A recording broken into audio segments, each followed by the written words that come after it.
Yo, what's up, everybody? It's your boy, Blaze McCoy, back with another episode of the WrestleSense podcast. We got a lot of great stuff to talk about last night. We're going to review what went down last night on AEW. We're going to talk about the greatest tag teams of all time, as long as my power doesn't go out here. I think we're good. So I thank each and every one of you guys and gals out there, dudes and dolls, for stopping in, popping in, hanging out tonight. Talking wrestling. That's what we're going to do here tonight. And let's see who we got already. Wally's in the house. Wally. R-Man 2. Good to see you, brother. Oh, no. Easy's here. Oh, well. There goes the neighborhood. JW Caliber in the building. Good to see you, brother. One of the members of the channel. Big shout out to you dropping those Blaze emojis. Gotcha. Monstar Sports Entertainment. Always supporting the channel. I appreciate you, my brother. We did that watch along with Monstar and Pillow to Post, Pete, my Canadian brethren, Mark Caliber, the stat man. More than likely not a watch along for Elimination Chamber, since it's right before one of my shows on a Saturday earlier. But we will be previewing it next Thursday. And then more than likely do a watch along for maybe Revolution. Who knows? Who else we got here? PFW is in the house. Good to see you. Fresh and Kelly's in the building as well. Welcome in. There's the stat man, Mark Caliber. Good to see you, my friend. So tonight, we're going to do a little bit of this and a little bit of that, having a little fun with the fellas, as we always do. Everyone's aboard. I'm going to go over real quick what went down on AEW last night first, and I'm going to give it off to each of the other four guys here on the panel to give me their ins and outs, their pluses, their minuses, their positives, their negatives, whatever highlights, lowlights they want to talk about. Then we'll get into the greatest tag teams of all time. It's a compilation of 10 different lists that I found online. So you might not agree with them. That's what we're here for, is friendly debate. So we want to know your opinions. Everyone has one. You know the old saying. Platinum Dragon Studios, Shifty's in the building. Good to see you, my friend. Welcome in. Another great supporter and a member of the channel. So we'll talk about 23 great tag teams, and then we'll show a list of honorable mention. And we want you in the live chat to say who needs to be in that list. And we'll get a word from the boys on the panel as well. And then the wheel of booking at the end. Yes, our high-tech wheel. I get shit for it, but it's free 90 free, and that's the best price you can find right here for anything part of the WrestleSense podcast. We'll spin the wheel, and then I'll ask each of the co-hosts how they would book that person if they were to show up in AEW, or if they already did. So let's bring on some of the guests. As always, we bring on CJ first. What's up? What's up, brother? How are you? Hanging in there. Happy Thursday. Yeah, it is. It is a happy Thursday, especially when my power doesn't go off. And I thank you. You guys did a hell of a job last week. Just convinced me to I thought it went pretty well. Going. You know, keep it going. Why not? And I prefaced these shows about a month or two before we started, when we agreed to it. And I told all the people that are in my community, you guys are going to love these four dudes that I bring on. They've been friends for a long time, as well as me, and you'll see how they can carry the show without me. But I love being able to bring the show and moderate the show and let with us, anything can happen. and the banter and the conversation is always fun. It's always friendly. We dog on each other. You know, we like to shoot the shit. Yeah, Large Marge, I was last week. That's right. Thanks a lot. Speaking of large Marge, Easy's in the building. What's up, E? Wow, one of those things. Every day's a holiday in my life. I am not driving the pizza wagon. I'm not going. No pizza deliveries tonight.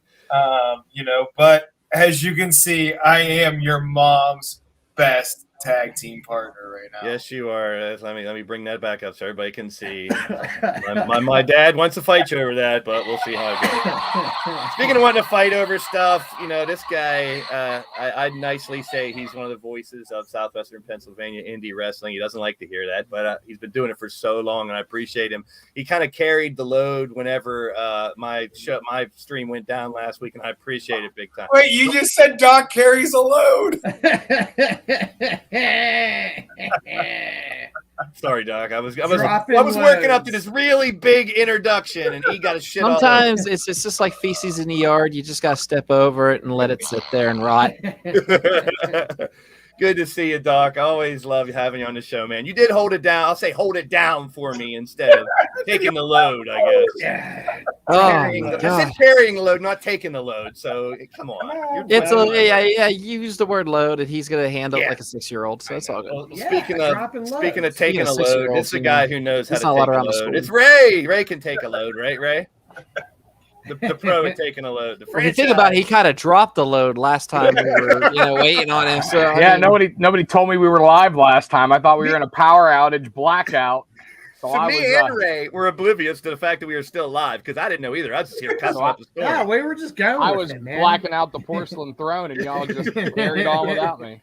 So good to see everybody here and everybody in the live chat. A little more of a structured week. Last week we just shot the shit and reviewed some shows. This week I'm going to talk about what went down last night. Then I'm going to let each of you guys go and talk a little bit about last night's show, mainly because so much happened, and I'm sure we could talk 3 hours just about last night's show, but we're going to try to keep it under 15, 20 minutes for the first segment, then go into the greatest tag teams. I really want you guys' input, especially on, the numbers. Maybe they should be moved around. Who else should be in there? Because I'm already seeing names that are not on the list out in the chat, so that's going to be fun. And then we're going to put you guys in the booking chair at the end of the show. And we're going to spin the old cheap-ass wheel. Never been there before. The dollar store wheel. And we're going to put you guys on a spot and see, what you would do with some of these wrestlers if they ended up in AEW. Would it, who would they fight first? What type of program you'd put them in right away? Just a short answer, and we'll go through a couple of those and have fun with it. So without further ado, let's just get the ball moving here tonight and make some sense of what went down last night. We'll be right back.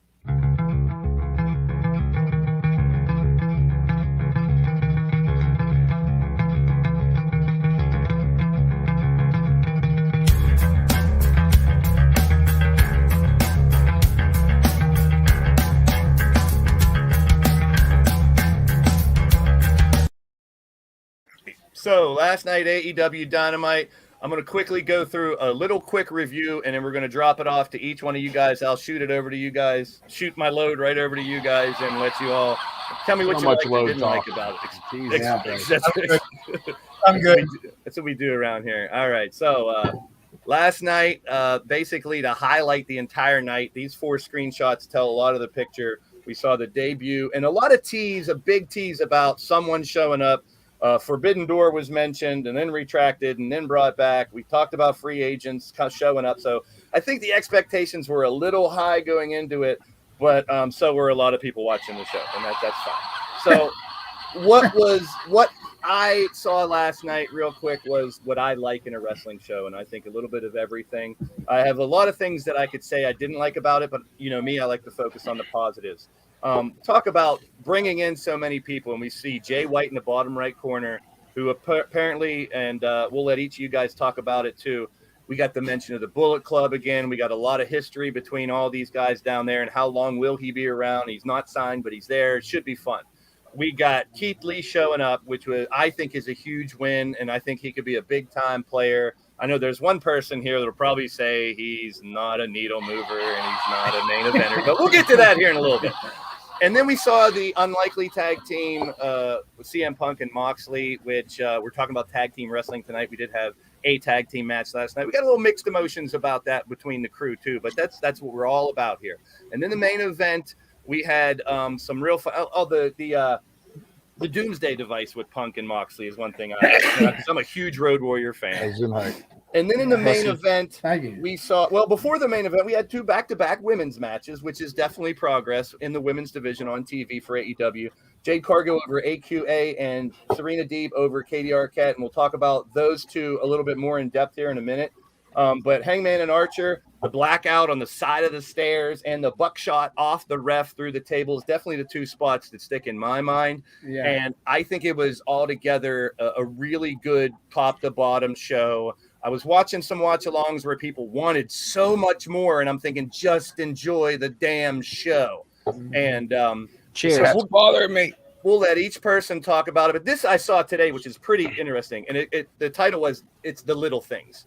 And you see Ambrose and Punk on the top left, and the shorts he was wearing, and Punk had the same shorts back in the day in that match against Moxley that he wore last night with Moxley. And then you see the back-to-back back in WWE, and they did kind of the same little spot in the tag match. So all these little nuances were very cool, I think, in that tag match.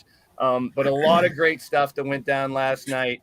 The one thing, and we're going to shoot it over to Doc here first. He has some words about this, and we talked about who Serena Deeb fought, and it's a 5-minute challenge, and she's going to do this with rookies apparently, and I think that's a really clever little way to bring in some different talent and showing off. But Katie Arquette, no relation to David Arquette there, but I figured this was a very cool picture to show. She's a 3-time IWC women's champion, and these guys know her a lot better of her and what she's done. She did a great job kind of, putting the Deeb storyline over and everything. But I want to go to Doc first about what he thought about the show, and specifically some points on Katie Arquette, since they're very familiar with her. So Doc, it's all in your hands here. Let me know what you thought about the show and your points on Katie. I thoroughly enjoyed the show. I hate to say it. I thought I kind of called it when it was Keith Lee was going to premiere again. I kind of knew he was going to be the one against Isaiah Cassidy. Number 2, Jay White was a pleasant surprise. I didn't think I'd see something like that happen. I'm really looking forward to seeing how they're going to do this, especially with Omega being, a past arch enemy. Death match was phenomenal, back and forth, a little bit of blood, a little bit of drama. I thought Archer took a hell of a bump. They both took a hell of a bump on that last one, but Hangman off the steps, I mean, that's cringeworthy. You ever seen someone hit the side of the steps like that before, Doc? No, I haven't. I loved Moxley and Punk and how they went back to the Ambrose days, the tributes and stuff like that. I didn't notice the shorts though. That was cool that you pointed that out. Yeah. And last but not least, I want to talk about Katie Arquette. Katie Arquette is it's just a good friend of mine. She's huge in Pittsburgh right now. She's just blowing up everywhere. I've seen this woman fight. I mean, other women, and of course men. She took Johnny Patch to his limit in a 2PW ring. I was proud to call that. I think CJ, you ref that, right? I may have. Yeah, I may have. Yeah. And one thing about her is when she started in the business and she started to train, she would come and visit me on my old metal college radio show, and she would come down, sit at the station, and we would just talk about I would talk about some of the stories with RWA at the time, and how I was getting ready to start 2PW, and I was Marshall was already courting me a couple months ahead of time saying, hey, I'd like you to come do this one too. And I was like, I don't know, I think I'm just good for one because I ain't that great. And he goes, shut up. Yeah, you are. So Marshall Gambino is the reason where I'm at today. I'll say that. And Marshall Gambino is actually the reason a lot of people were at where we're at today. And he's just an amazing mentor. He's also a mentor to Katie too. And one thing about Katie Arquette that I loved was her drive. The ambition to work. And at the time she was seeing a guy that was coming down to the station with her, and she was strict about like dieting and stuff. He wasn't giving a shit. I mean, a great guy though. I'm not going to put him down at all, but she was just so focused and just set on doing what she does best, which is in that ring. And I mean, she just trained hard. And as you can see, hard work does pay off.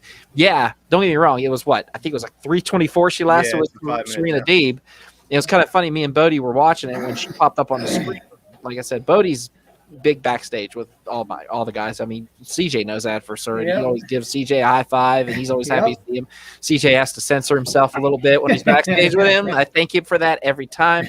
But Doc, how long has she been fighting, Doc? She's been, I'd say, a good 8 3, years? 4 years. 8? I'm not. Well, I mean, training wise, okay, but 3 to 4 in the pro, excuse me. Okay. Yeah. Yeah, and I Yeah. mean, she's been at this for a while, and I mean, just the fact that like David Arquette gave his blessing to use that last name is just amazing in its own right. And as you can see the picture right there, that was awesome. Did she fight on Easy. Dark or something too? She She did. did, She actually yeah. fought Jade Cargill, There you go. and And we actually saw Pittsburgh. that live. Yeah. Myself, I think Ray saw it too, and he saw it because he was working one of the t-shirt booths or some shit. But like I was saying, it was just an amazing moment to see her live and then to see her on TV. And then when Bodie saw Serena Deeb come out, his exact sentence was, "Who did she make mad?" I kind of laughed a little bit about it. And I said, "Oh, buddy, you know how it goes." He goes, "I know." And after she lost, because she started going back and forth with her just a little bit. There was a little bit of like, "Oh, Katie never mind," like that kind of. But then again, what you do when you start out in the business, the bigger feds, like the bigger promotions, and like I said, she did great. I thought she sold that as soon as she locked it in. She tapped, but my God, she does such an amazing job. I actually had a tear in my eye for her because, like I said, I've seen her since she started training. And Katie, if you're watching this, because I did send her a little link. I'm proud of you, and I love you. So we'd love to have her on the show sometime. That would be pretty damn awesome. I will definitely message her and send her the invite and see what she says. All right, and maybe we can get her interviewed. There's a lot of people that want on this show. Believe it or not, we were discussing that earlier. So go ahead, anybody else? Yeah, so we will be having some guests on here eventually. These guys have been talking with their contacts that they have out there to try to get some people on to have some fun, just to do some regular interviews. Whether you guys know them or not, we want to help you guys get to know some of the people in the industry around this area and I'm gonna get to know them too because I don't know any of these people. So through these 4 dudes, I'd love to meet some people and throw some questions their way. So CJ, just piggyback off of that. We know you've worked with Katie as well, and everything that went down last night. As far as the whole Katie thing goes, she's like one of my favorite people to work with. In Katie, day one, and seeing where she's at now, I think she's improved leaps and bounds, and I think the sky is the limit for her, and I'm so happy for her. I actually was just with her this past Saturday in Erie for Revenge. So, yeah. As far as Dynamite goes, I thought overall it was a pretty decent show.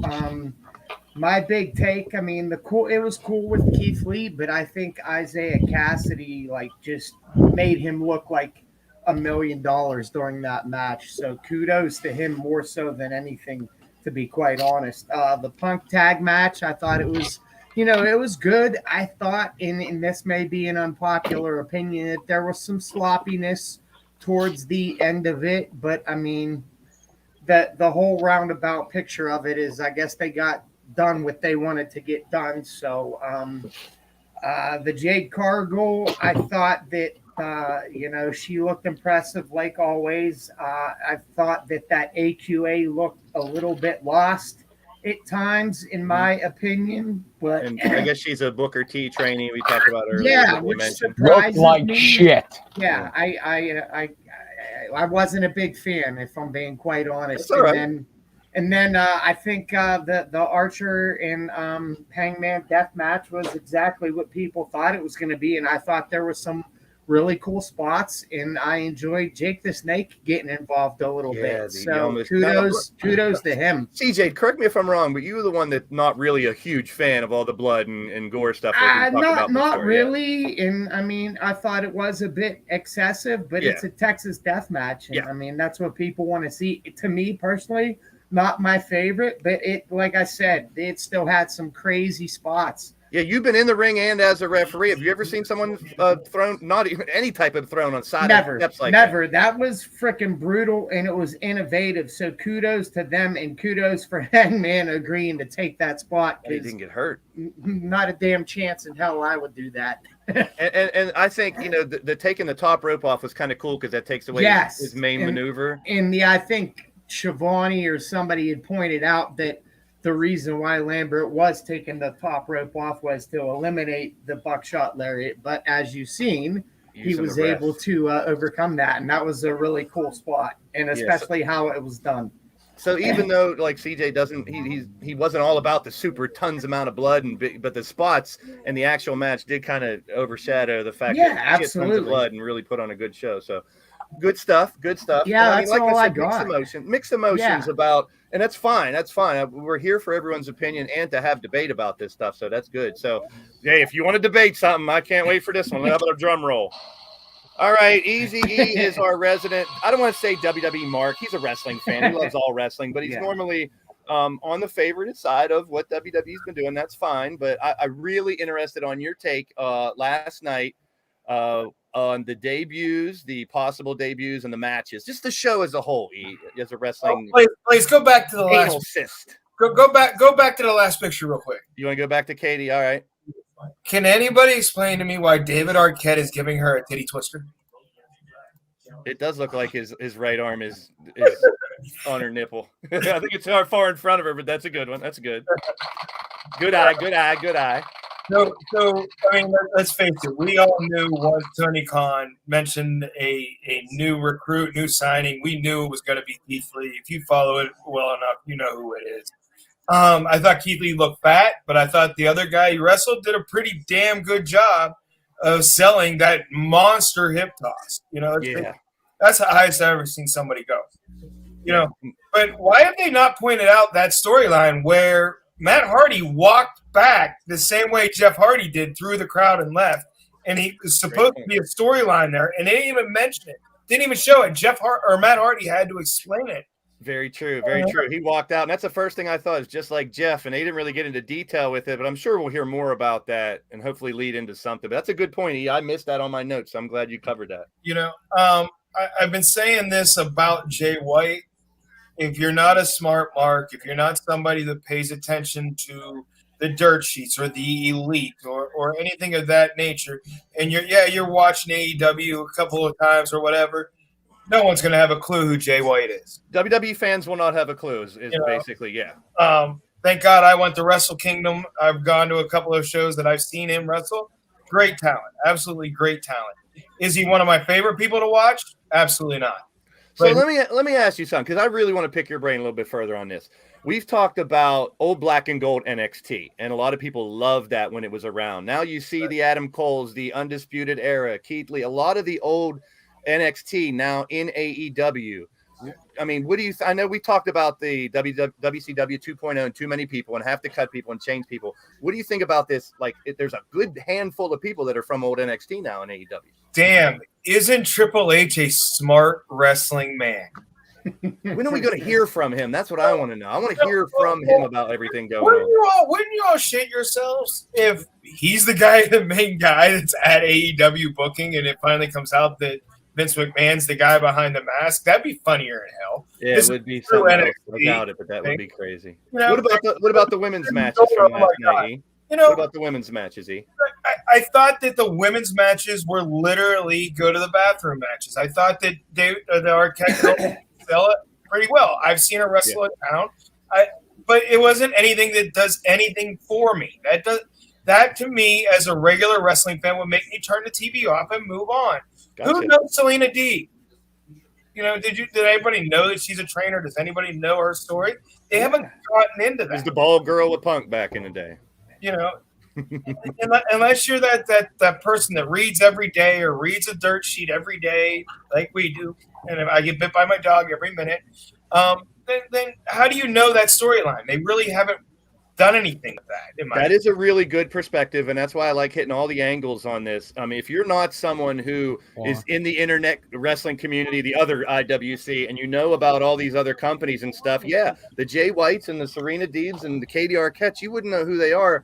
But people want AEW to create new stars. That's what they're trying to do as well. And you guys are right. You know, they're gearing towards their fans as opposed to WWE. WWE's doing a different thing. Yeah, they're gearing to the fans that they got. I'll give it to you.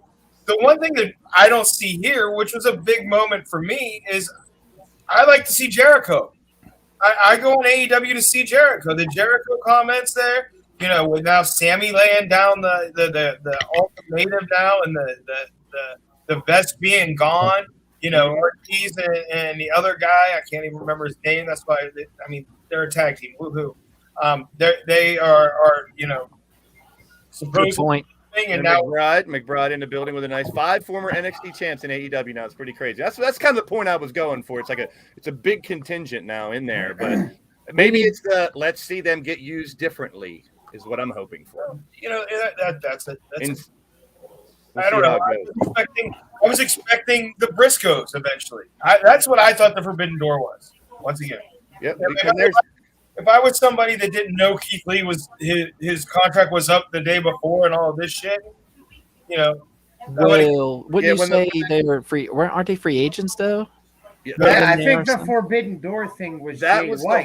the whole discussion when Tony Khan announced the Forbidden Door and the free agent were the same person. That's why he retracted that, because literally Forbidden Door is meant to be, hey, this person's in contract or working with another company, so we have this working relationship with that company as a Forbidden Door.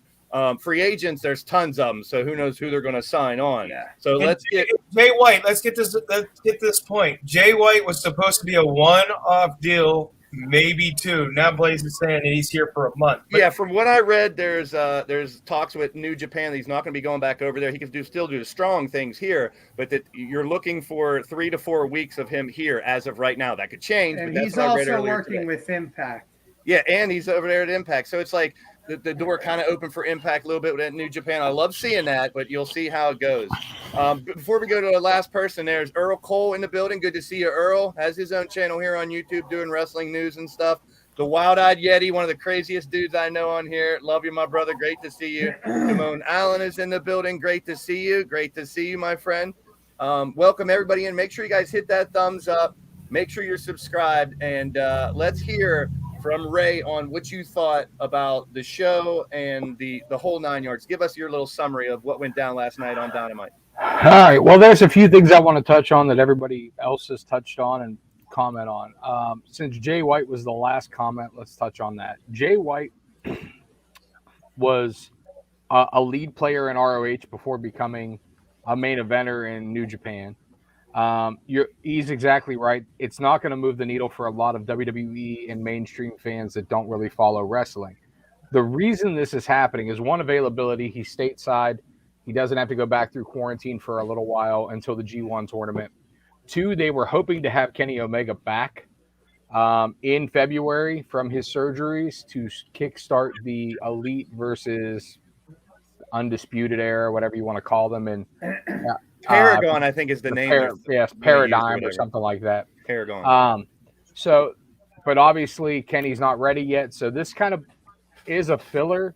And it kind of works, too, because Kenny and Jay White were mortal enemies in New Japan. So for the people who do know that storyline, it's another strike against Cole because he brought him in. You know what I mean? I don't know the story, Ray. I'm sorry to interrupt. I don't know the story. So just for the people out there as well. And you guys essentially in the Bullet Club, the hierarchy runs that whenever an old leader leaves, the new leader either jumps him, takes him out, and like it's almost like the mafia. Like you have to eliminate the boss to take that spot. Gotcha.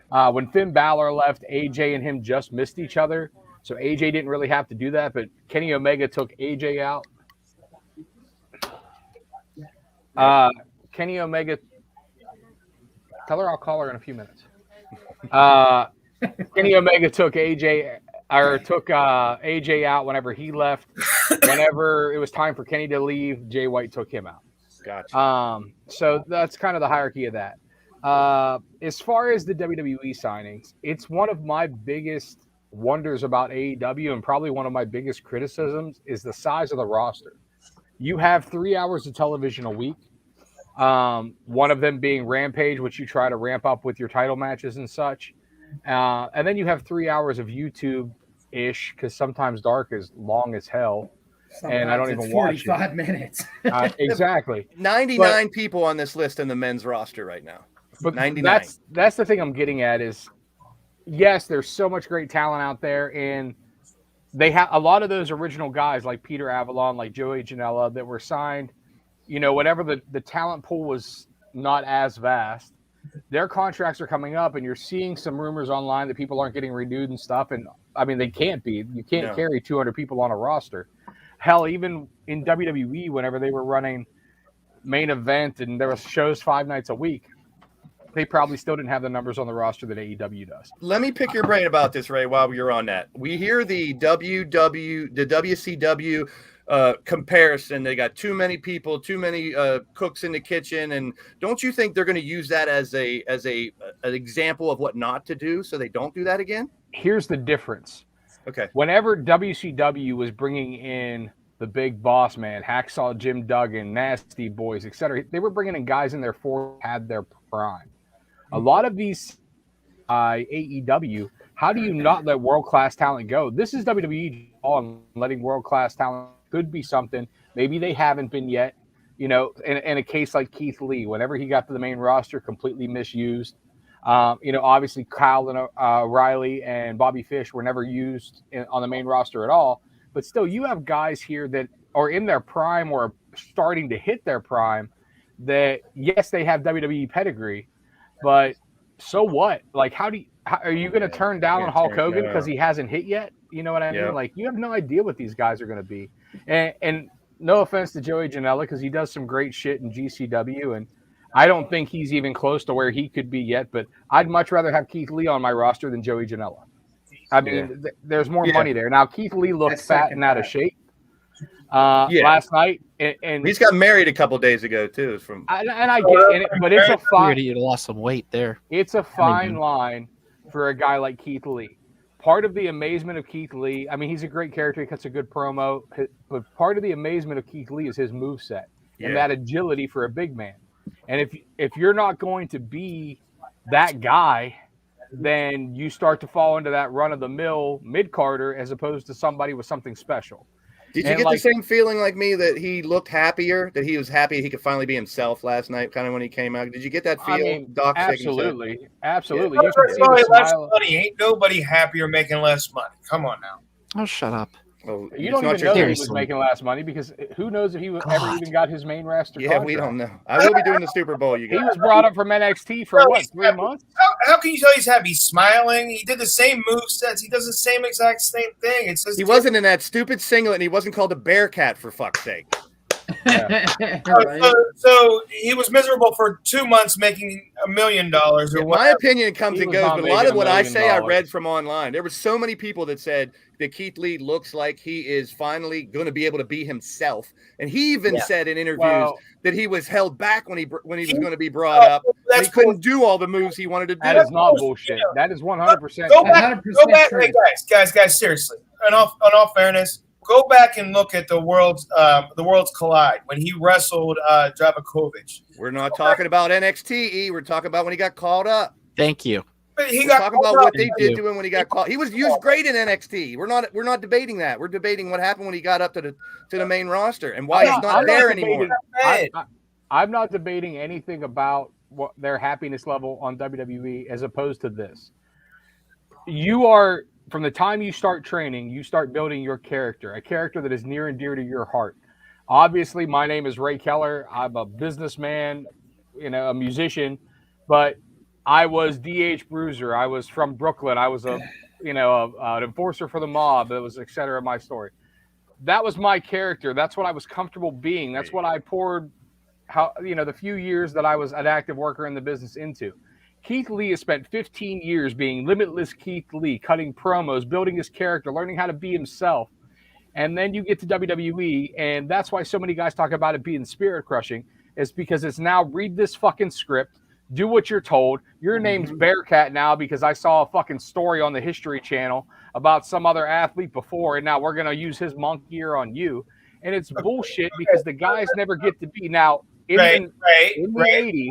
I'm gonna call you out because you said first and foremost you are a businessman, correct? Absolutely, but hold on. Let me finish the point before you interrupt it. In the 80s, when Vince McMahon hit the rock and wrestling thing and he went out to every territory and he picked up characters, did he pick up Roddy Piper from Mid-South Wrestling and tell him now you're going to be Joe Bob Dumbfuck? No, he brought in Roddy Piper to be Roddy fucking Piper, and Roddy Piper was Roddy fucking Piper and got over like crazy. Now, I'm not saying a little tweak. Obviously, Hogan wasn't over. Hogan wasn't even over. Let's be honest. Right. Hogan wasn't over when he brought him in. Vince saw a character, found a worker to do it. That's a whole different story than looking at somebody and going, your name's Ginormo Fucktard. Come on, man. Names you ginormous fucktard, you either make it or you don't. Like, it's either a big deal or it's not. Like, You got to understand Right. something. 15 years of building a character versus 15 minutes. We don't like it. Okay, so what? But think about this: that man's made more money in this business than we all will ever. So why not trust this? But here's one thing. Can I just want to piggyback off. I'm piggybacking off my boy. I'm piggybacking off my boy over here. Here's the thing. If you think about it, when Keith Lee went to WWE, it was like they ripped him apart piece by piece. He came out, bask in his glory. The music hit. That crowd popped. Right. They went ape shit. I think that it pissed Vince off that one of Triple H's boys was getting over more than his own creations. So if you think about every NXT call-up sank. Yes. Vince didn't want it. But Ray, look at me on this one. Hear me out on this. Good, Doc. What was the first thing they took away from Keith Lee? What's his music. Right. Second was his name. Limitless. Third was his, and then what? They changed his name they changed his music like 2 or 3 times because the other one started getting popular.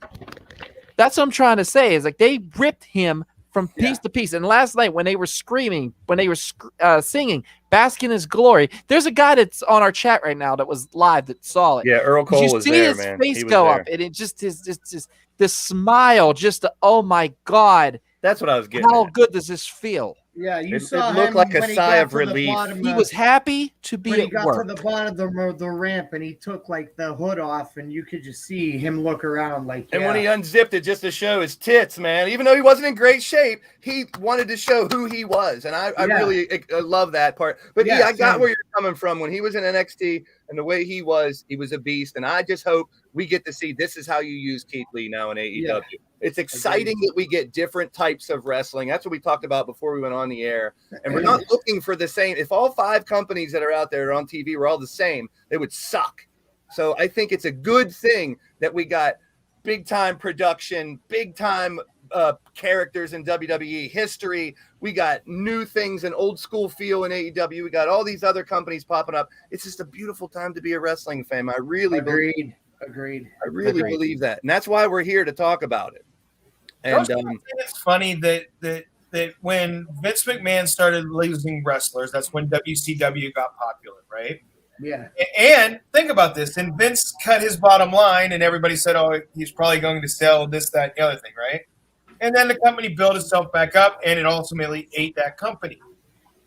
Could this be a repeat of that? That Vince knew this was coming? I hope not. No. I think they know what they're doing. They're prepared for that in AEW. I think they're prepared for that. It's not the fact that Tony Khan won't let that happen. It's the fact that the fans the won't whole let that company happen. itself. All right.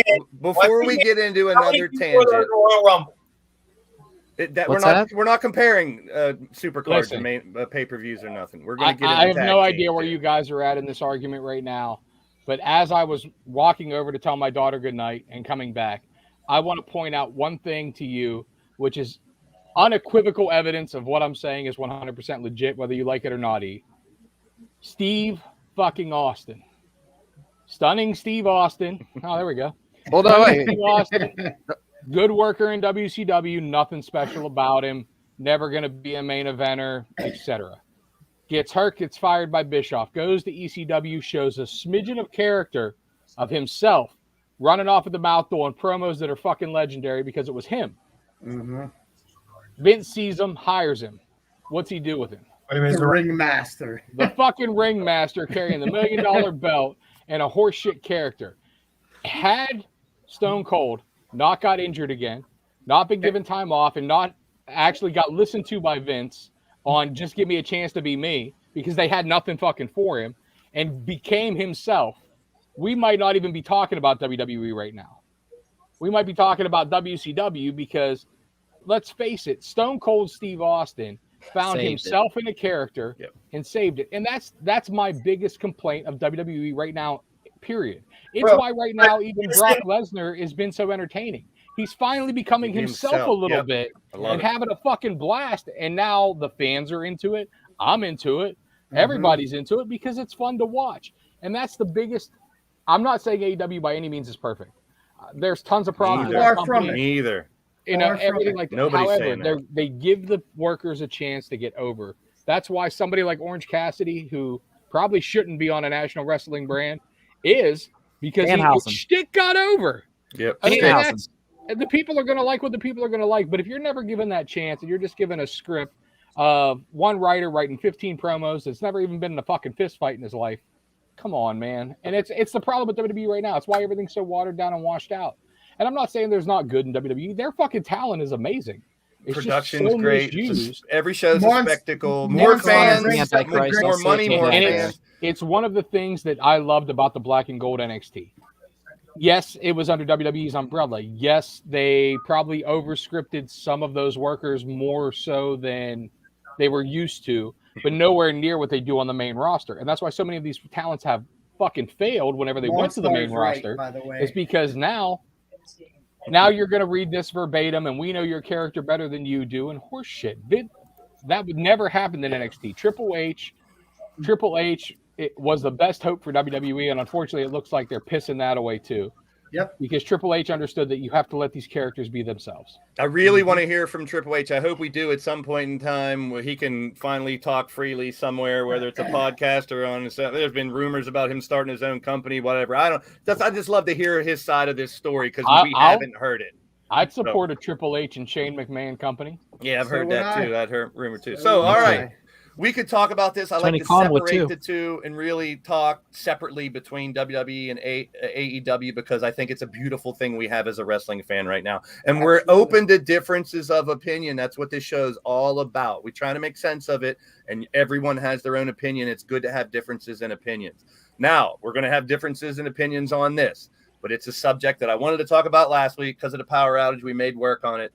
The greatest tag teams of all time. There will be debate. You're going to say this, they shouldn't be here. They shouldn't be there. This team should be in. That team should be out. And that's why I'm doing it. I tried to take a consensus like I do with my fantasy football team everywhere. I don't want one person's view on who the top 25 for fantasy is. I want to take 10 different people and average it out. And that's what I did. I have 10 different lists that I've compiled to make this list. Blaze, I got one quick question. Go ahead, E. Brody, does Bodie have a list?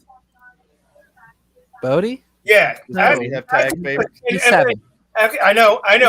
Go ask him his list off the air so no one hears it and bring it. Because EJ gave me his, and it's a little weird, and it's something that we all will not agree on. Okay. I That's like fair. it. That's what I love So about how this many type does of Bodie topic. have to come up with? Well, we're doing 25, but five. Whatever Five would be great. you want to do. Yeah, 5 top to 10. 5. Okay. Yeah. All right, Yeah. so we're going to go into the next segment. We're going to talk. I got 23, and then I got a list of 24 honorable mention that we either pick from that list or if you know somebody else to throw into the top 25. So be right back. The greatest tag teams of all time.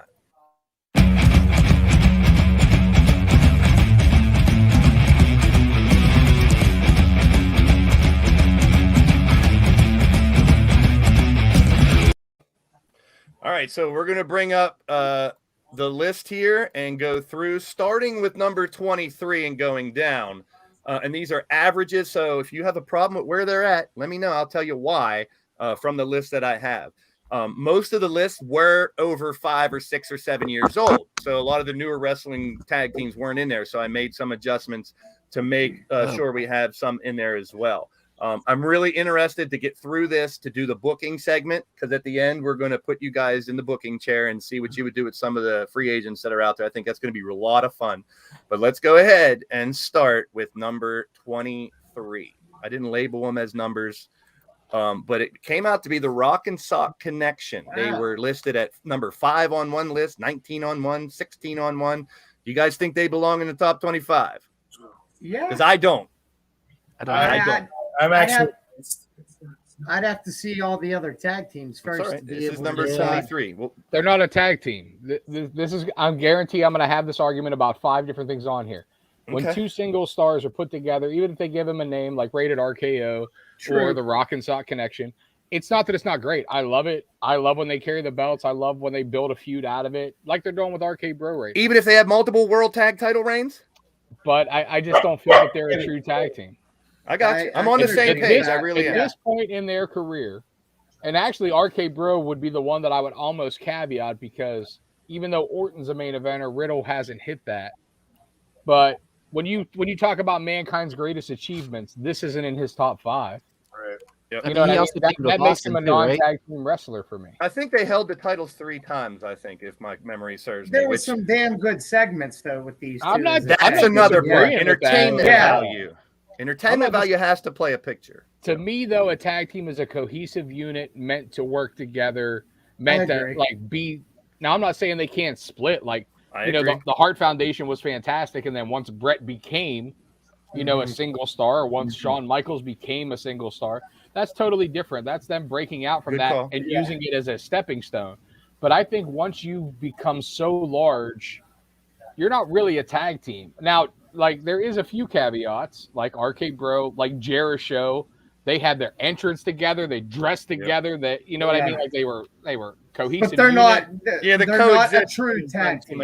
So I get it. Yeah, Let's go to number this 22. To me is not a true tag team. Here's a cohesive unit. Number 22, FTR or the way higher. 22. 22. No, they gotta be top 3. Yes, thank you. I agree. If we're going I just told you most of the lists were over 10 years old. They weren't even on 8 of the lists. Whew. So I had to get them in there. Oh, my stomach went. This is exactly what a tag team epitomizes, man. Man, I got they look the part, they act the part, they dress the part. They work together, their movesets together. They're both great singles wrestlers. And honestly, I could see Dawson having a big singles run if I'm using their WWE slave names. But I could see them. I could see him having a singles run because he's that talented. But together, man, they just epitomize what a tag team should be. Agreed. So can I ask one question about FTR before we go on to the next one? Just go ahead, real quick. Were they Cash Wheeler and Dax Harwood before they went to WWE, or was those names actually? Did they take those names after WWE? After WWE. After Okay. WWE. They used their shoot names. I always wondered that. I just never. They used their shoot I didn't know names that on the either. Good Indies. point. What they were before. And they were I'm in not WWE. sure which one it was, but one of them was the one that was training with Edge for his comeback. It was Cash. Or Dash, whatever you want to call him. Yeah. Now, like I said, they both are good friends with Edge and live minutes from him in North Carolina. Yep. I went strictly Excel spreadsheet averages with these guys to make this list. So yes, I would put them in the top 10 if it was my number list. And I probably wouldn't have these guys above them either coming up next because they weren't on many of the lists either, but they were in the top 10 on a couple lists, probably because they've been around a little longer. And they are the Young Bucks at number 21. And I knew E would shit all over that one. 21? I mean, I'd put them top 10. I'd put them top 10. What? Top Easy E's going to shit on all the non-WWE tag teams. No. The Young Bucks. You see what they got in their hands right there? Doesn't that mean anything to you, E? Even though it's not WWE titles? Look at all the championships they have. Japan wants them, for God's sakes. Japan can have them. No, they're terrible. They're too spotty. How are they terrible? No, they've gotten so much better, in my opinion, with the spottiness.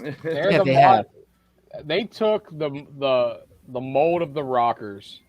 This is Logan Paul and Jake Paul, period. Oh, you're an They have idiot. no talent. Shut the fuck up. You're My fucking God. high. Listen, Oh, my the God. the Rockers and the Outsiders had a baby. That's the Young Bucks. I like that. Yeah. They are a top 10 tag team. They look the part. They dress the part. Their movesets together. Neither one of them even want to be a singles wrestler. Number 20. This is the a New top Day. tag team. I don't disagree with you. I don't disagree with that at all. However, They should we be have higher. a problem. The fact that there is not. I mean, they're running Freebird rules. Yeah. Yeah. Wait till we get to the top 10. You'll find out why it was really tough to get this. 25. You never know what you're going to get out of them, of who and who. But honestly, I think any combination of them is fantastic. Yeah, Yep. absolutely. I love the New Day. Let's do it this way, okay? Big fan of the New Day. Are they ahead of the Young Bucks? No, No. Whoa. According to the list, they would be, but I would not have them above. it would be the Young tight. Bucks. You're fighting a losing battle on this one, E. Yeah, you Yeah. are. You're Definitely. probably like literally, they would be a spot away from each other. Like I would edge the Young Bucks out just on the fact that they've only been tag team partners together, the longevity, no single splits. Yeah, these guys are all great singles. Brothers, too. They've all three of these guys have proven they yeah, can make I mean, run singles. But I agree that in that same conversation of like maybe who's number 3, 4, 5, 6, 7, somewhere in that ballpark, There's the a Young big Bucks and the New toss-up, Day are yeah. both right there. Oh, Yeah. absolutely. New Day actually on one of the lists, they were number FTR. 1. They were number 1 in one of the I lists. They were wouldn't number put them 5 and number number one. 17 in a Yeah. couple of lists. Now let's take it back a little bit. And this team I didn't have in my first 5, but the other ones, they were ranked high, old school. The Wild Samoans. Oh, you got to Number put them 19. in Yeah. the picture. You Okay. have to. Top 10 have to be. Definitely. Not Tons of- top 10. No. They were 10 on 1, 12, 15, 16, 19, right around that point. I in a agree. bunch of I them, so agree in the teens area. Yeah. Wait till you see the top 10. You'll know why.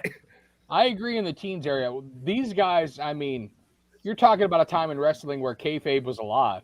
Yeah. So when you saw these Peace. crazy motherfuckers coming through the curtain, You know shit. you know what I mean? Like, Yeah. shit hit They the bit fan. people. They used to Yeah, bite they- people. It's just- you name it, they did it. And then not only that, you can't knock their contribution to wrestling. Period. Office trained every fucking body. Yeah. Yeah, Samu. true. Very and true. all- Good point. yeah. Good point. The Um, Wild Samoans, man. Their sperm has run rampant through the Old school, through all the old school, promotions. old school. So number 18, and I wouldn't have these guys as high, but Seriously, longevity, the wait, Von wait, Erichs. listen. You got the Von Erich's got to be up there. Number 18. I agree. In the teens. The Wild I agree. And yeah. people, guys. I did go with Wild Bill. Went with Wild Bill up there to the training camp. I didn't believe any of his stories, but I'm telling you, they are good people, man. Hey, Samoans. something's going on with your connection, bro. I don't know if anybody A little else. bit in and out.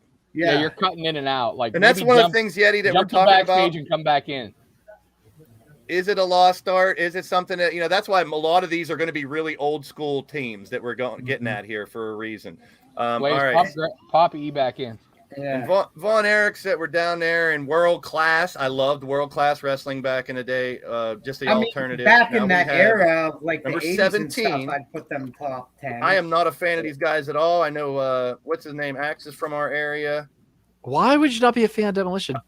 Because they're Road Warrior ripoffs to me. I get that. They were we couldn't get the No. Road Warriors, so we made our own. That's how I looked at them. The Road Warriors never came with the big masks and then lifted them up, and then they had the. They I didn't know have they the did their full own face version paint. of they did their own version of Road Warriors. That's my If you opinion. I talk- don't know. If you talk to Bill or Barry, they'll actually tell you that that's exactly what they were. That's what Vince told them to be. That they were a Road Warrior ripoff. Now, If anybody's a Road Warrior ripoff, it'd be the Powers of Pain. career-wise, though, you can't knock their accomplishments. They were a fantastic God. tag team. Bill was the Yeah, masked no. wrestler. Their Yeah. longevity has been crazy. There's Uh, stuff with Money Just Incorporated. a thought. Yeah, I'm not knocking their ability. fine I tag just team. wasn't a fan. I wasn't a fan. Sure. Because I'd rather, if you give me the choice, I'm gonna take Road Warriors 1,000 times Well, over yeah, it. no, Oh, that's- Every yeah. time. Yeah. Bill trained me, and for that, I love him to death because it could have been the end of my career when I got kicked out of PWX. But Bill decided Hey, that let- it wasn't Let to E be. back in. Yeah, let E back in. Oh, there he is. There I we was go. trying not to bring you back in, but yeah. But you again, top 25 I could see, but they're going to be lower in the list than they're showing Yeah, here. they were on number Yeah. 17, and now let's get to number Hopefully, Bill 16. doesn't see this because he would yell at me and cuss me out. 16. This is average. I blame me. Harlem Heat came in at number 16. Top They were 10. ranked 12 on a couple, Yeah, and I could 17 see on more one. at 12. I think they're about where they should be. Top 20 for Yep. sure. So Harlem Heat came in at number 16. No arguments there on that one. No, I agree. uh-uh. I agree. And here's one that was ranked a lot higher on some and lower on some, but they ended up right in the middle. The Rockers at number 15. I don't know. Longevity has to kill them, right? They weren't a tag team for more than 4 years. Something Yeah, like that. that's going to be.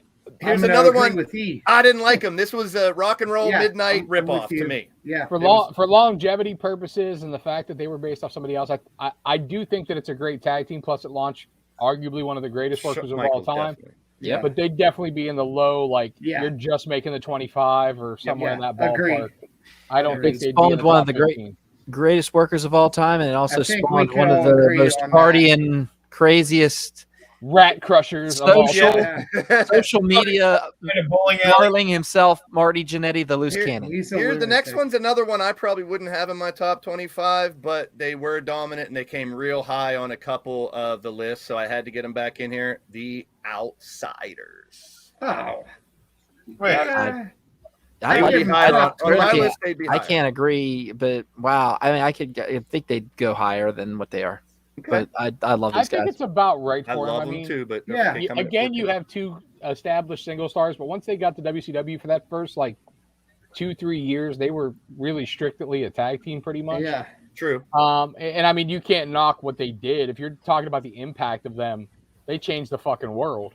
Yep. So I mean, Very that good. has Very to good put them point. up there, even if they don't have the longevity and things. But I mean, come on, guys! Like they made all of our adolescence much more entertaining. Yeah, definitely, 100%. definitely. I would. Yeah, their fame is definitely way up there. It's just once I looked at the top 15, it was hard for me to put them in there compared to the other ones I had in here. Now, here's another one that's relatively newer, but they made half of the lists, and most of the time they were in the top 10. The Briscoes. Higher. Number 13, the Briscoe Brothers. I think Not that's to a be good confused spot with for the him. other Briscoes. Like I That's a said, good spot for him. the I amount think a of huge they spot held the for him. ROH titles for what, like 14, 15 times or something? I don't even know. A dozen times, something like that. Tag team, but once again, they haven't hit that major stride where the Because they aren't in WWE. We get you. no, that's not what I'm. Go ahead, E. Once again, they've had tag team title runs. One of my favorite tag teams will surprise the hell out of you. It won't surprise CJ, Ray, and Doc. Yeah. But they're one of my favorite tag teams, and we'll talk about that later. But these guys here, they got popular when, in my opinion, when YouTube started to get popular. They kind of have that Kimbo Slice feeling to me. Does that make sense? Yeah, it does. It It's- does kind of make sense. Different It's a type of tag team.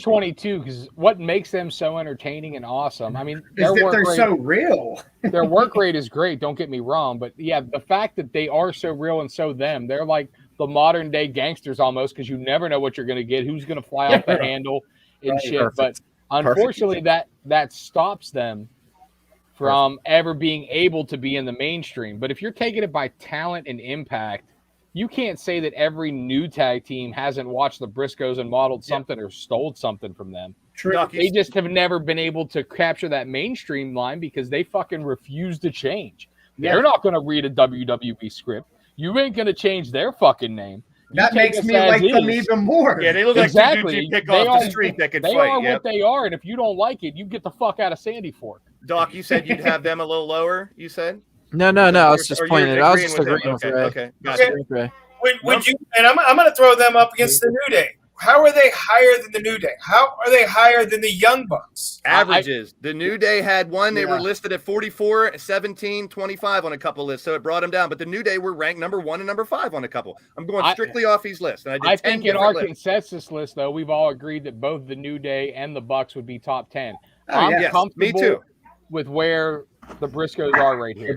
I Same. think like the mid-teens, because they've never had that mainstream success, Exactly, is about a exactly. good spot for them. Freebirds at number 12, legendary as a tag team. And of course, Not the number Freebird. 12, though. Point who's number one. Top 10, easy. Freebirds, they Yeah, were at I number 2 on disagree. one list, number 10, and number 11 on 4 different lists. They did have a couple on 21 and 20 as well. Yeah, Three I'd birds. say Bad definitely streak. top 25. And we think we would have Von Erichs already, right? Yeah, Von Erichs were 18. I mean, in my mind, Von Erichs and Freebirds are kind of the same. Mold around the same time. They feuded a lot. I got you. They were I'm feeling heroes and Super villains. Nacho, good to see you, man. Here's the caveat to that. The Von Erichs in that regional territory were, the biggest thing ever and fantastic. And they had the best foil in the Freebirds. However, Michael P.S. Hayes took the Freebird name with Jimmy Jam Garvin later, had True. multiple runs with tag team titles. And then they talk about the New Day with the Freebird rule. There's so much impact that the Freebirds had and trained, again, like we talked about the Wild Samoans. Terry Bam Bam Gordy fucking trained a ton of people. P.S. Hayes is still working for WWE behind the scenes, slilling the shit. I mean, the impact that they've had as a tag team has to put them in the top 10 in my eyes, just because not only does their body of work in the ring, but what they've done outside of the ring make them one of the greatest tag teams I'll give you of all that. times. To me, the Von Erichs and the Freebirds really made each other, too, because of what they used to do. Because I watched a lot of World Class and AWA and stuff like that. I think It's those just, two, again, the Von kinda- Erichs is like that firework that went off in that Yep. area at one time. they were Texas. They were It was Texas, great. man. But Another there's thing never, too is another thing they did was, if you think about it, wrestling back in the 80s, there was not many movies out there that featured wrestling. And in the beginning of the movie Highlander, Yeah, you see a good match point. between the Von Erichs, and you even see the entrance. You see Michael Hayes coming down like this with his robe and flipping the hair. And it was they had Christopher Lambert, who was the main character in that movie, watching this wrestling match, trying to stay away from the stay out of the public eye because he was just going nuts or whatever the movie That's was another about. thing that you really got to credit the Freebirds with, though, is before showmanship and the entering music was True. the commonplace everything. They were one of the pioneers of that, making the entrance part of the act and being so important because they were doing this. I mean, we're talking early 80s. Look at the hair on Michael Street, Atlanta, GA. Look at the hair on his chest, for fuck's sake. Number 11, the British Bulldogs. There's I think they're in the top 10. They were one of my favorites when I was a kid. Well, you can tell me which one in the top 10 you'll take out once we get to the 10 because they're all. Definitely you don't think top 10? Wait till you hear the names of the top 10. You can tell me which one you take out because it is not easy. An absolute great text. And just a reminder, as JW Caliber, everybody, this is not my list, not Ray's list, not Doc's. This is a consensus of 10 different internet lists. My list is different. All of ours are different. So feel free to share your opinion, man. Please. That's what this is all about. Go ahead, E. You had something to say about the Dogs. I just want to put it out there. Great, absolute great tag team. Made me want to have an English bulldog, even though. Yeah. Right? True. Again, great tag team, but short longevity. Yeah. But the Dynamite Kids' contributions can't be ignored. True. However, I feel like Davey Boy Smith is probably the most overrated of that family. Agreed. Of all workers. Agreed. And I thought their act always lacked. The Bulldog was the hook. It made people like him, but whenever it came time to cut a promo to build a story, that's where they just never sold for me. Like, as a kid, I loved them, but going back and watching it now. How? I mean, Davey my God, Boy couldn't think cut about a this. promo to save his life. Just real quick. Go ahead. What about the Bulldogs and the Beefcake and Valentine feud that built up to Jimmy WrestleMania Hart 2? sold that whole feud, not And the that's Bulldogs. I wouldn't say that. I'd say I thought all four of them had a great. I thought both teams had a great contribution to that. You couldn't understand a fucking Cockney word coming out of the Dynamite Kid's mouth. No, you didn't. Davey Albano sold that. What about Albano? Albano too, yes, sir. If the word had more than 3 syllables, Davey couldn't pronounce it or read it. I just thought just getting behind them for those titles and getting those titles was just I don't know. As a little kid, 8-year-old me agrees with you. Adult me does not. All right, we're into the top 10. The Steiner Brothers at number 10. One of the greatest. I'm okay with that. They had some 2023 rankings. They had a 4, a 6, an 8. So they were a little bit everywhere, but I love these dudes, man. Yeah. They were awesome. the WCW tag team division for what? 7, 8 years. Yep. I mean, and The they had Varsity their run. Club. They had their run into WWE. They had tag team success in WWE, as you see the belts on their shoulders right there. And longevity wise, I mean, the Steiner brothers were there for 20 plus years.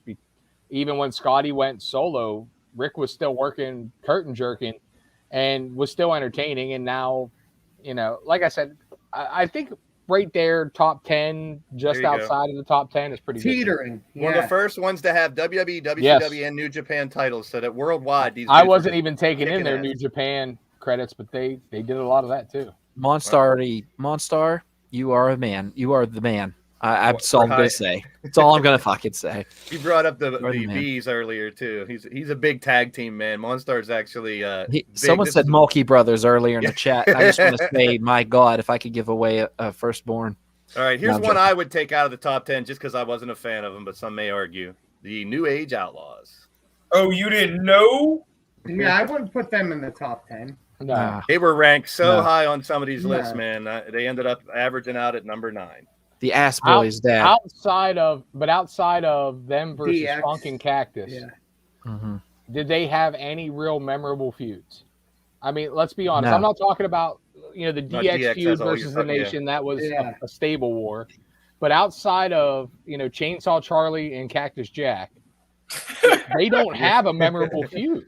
I feel really you're bad right. saying this. They were more hired as cronies for Triple H and Shawn Michaels, if anything. And then it just blew up to this. Yeah. So I actually would take them out of the top 25. completely. Entertaining as shit. I wouldn't say want them. they're in the Yeah. top 25, but I wouldn't take them out I of the can't top. agree. No. I See, can't. now you guys are starting to realize how difficult this got down to. Yes. And here's one that should be in everybody's top 25.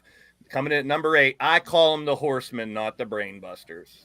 Yes. Without question. There's no, Not only were they fantastic for their time, not only were they great in the stable, they were great in WWE, but you want to talk about influence over the future. Yeah. Jesus Christ, everybody harkens back to something from them. Yeah. And Arn Anderson has influenced everybody. Great team, great stable. Well, who came great out last night and individual. actually bowed to Tully Blanchard last night? Someone who didn't. I think it was Punk. It was Punk Punk. looked at him and Yeah, bowed at yeah. him when he Yeah. walked in the ring, like out of a little bit of respect. I mean, at the end he gave him a GTS, but Horse Buster Brain Man. There you go, Nacho. Throw it all together. All right. So now we're seeing how difficult this is going to be because coming in at number 7, Damn the the suspense. Midnight Express. okay. Yeah. Yeah. That should be Definitely Dennis top Condry 10. in that picture. Thank you. Yeah, I Or, know. I went with the two that were around Dan the longest, but Condry Hey, was sweet the Dan first Lane. one. Sweet Stan, no shit. I They know. were I'm both just good. saying. They were, Yeah. but I just have fun with. Got to remember have Ole fun. as well. Yes, back when Ole and Arn tagged as well, but Blanchard and Arn really carried it. Good point, TJ. But that's number 7, the Midnight Express, and you couldn't have the Midnight Express without the Rock and Roll Express. At Now, number 6. I'm not going to debate the placement of these two other than to say the Rock and Roll Express is a good 4 to 5 spots higher than the Midnight Express, wherever they fall in the thing. Rock and Roll Express actually got a 3, a 4, a 4, and a 1 in some of these Yeah. rankings, so they definitely deserve to be in the top These 5, guys, just outside. these I'd put them guys over were the next fucking team, rock stars of their time, and they're Women still throwing fighting. Right. And that's the I mean- point I think you got to look at too is what era they came up in. That changes a whole lot. Because if You you're look at- talking you that look at the era, they're picture number of- 1. That's what I'm saying. You look at the picture of them now, and it's something we would joke about. But at the time, they were the epitome of what you used to say about a rock star. Guys wanted to Yep. be them, girls wanted Yeah. to be with them.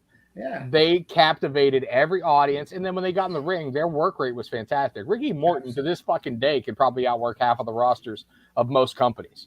I'm sure. Yeah. I'm sure of it. 2 degrees. I don't know if anybody watched FTR versus them or the Briscoes versus them from just this last year. Both matches are worth watching on YouTube.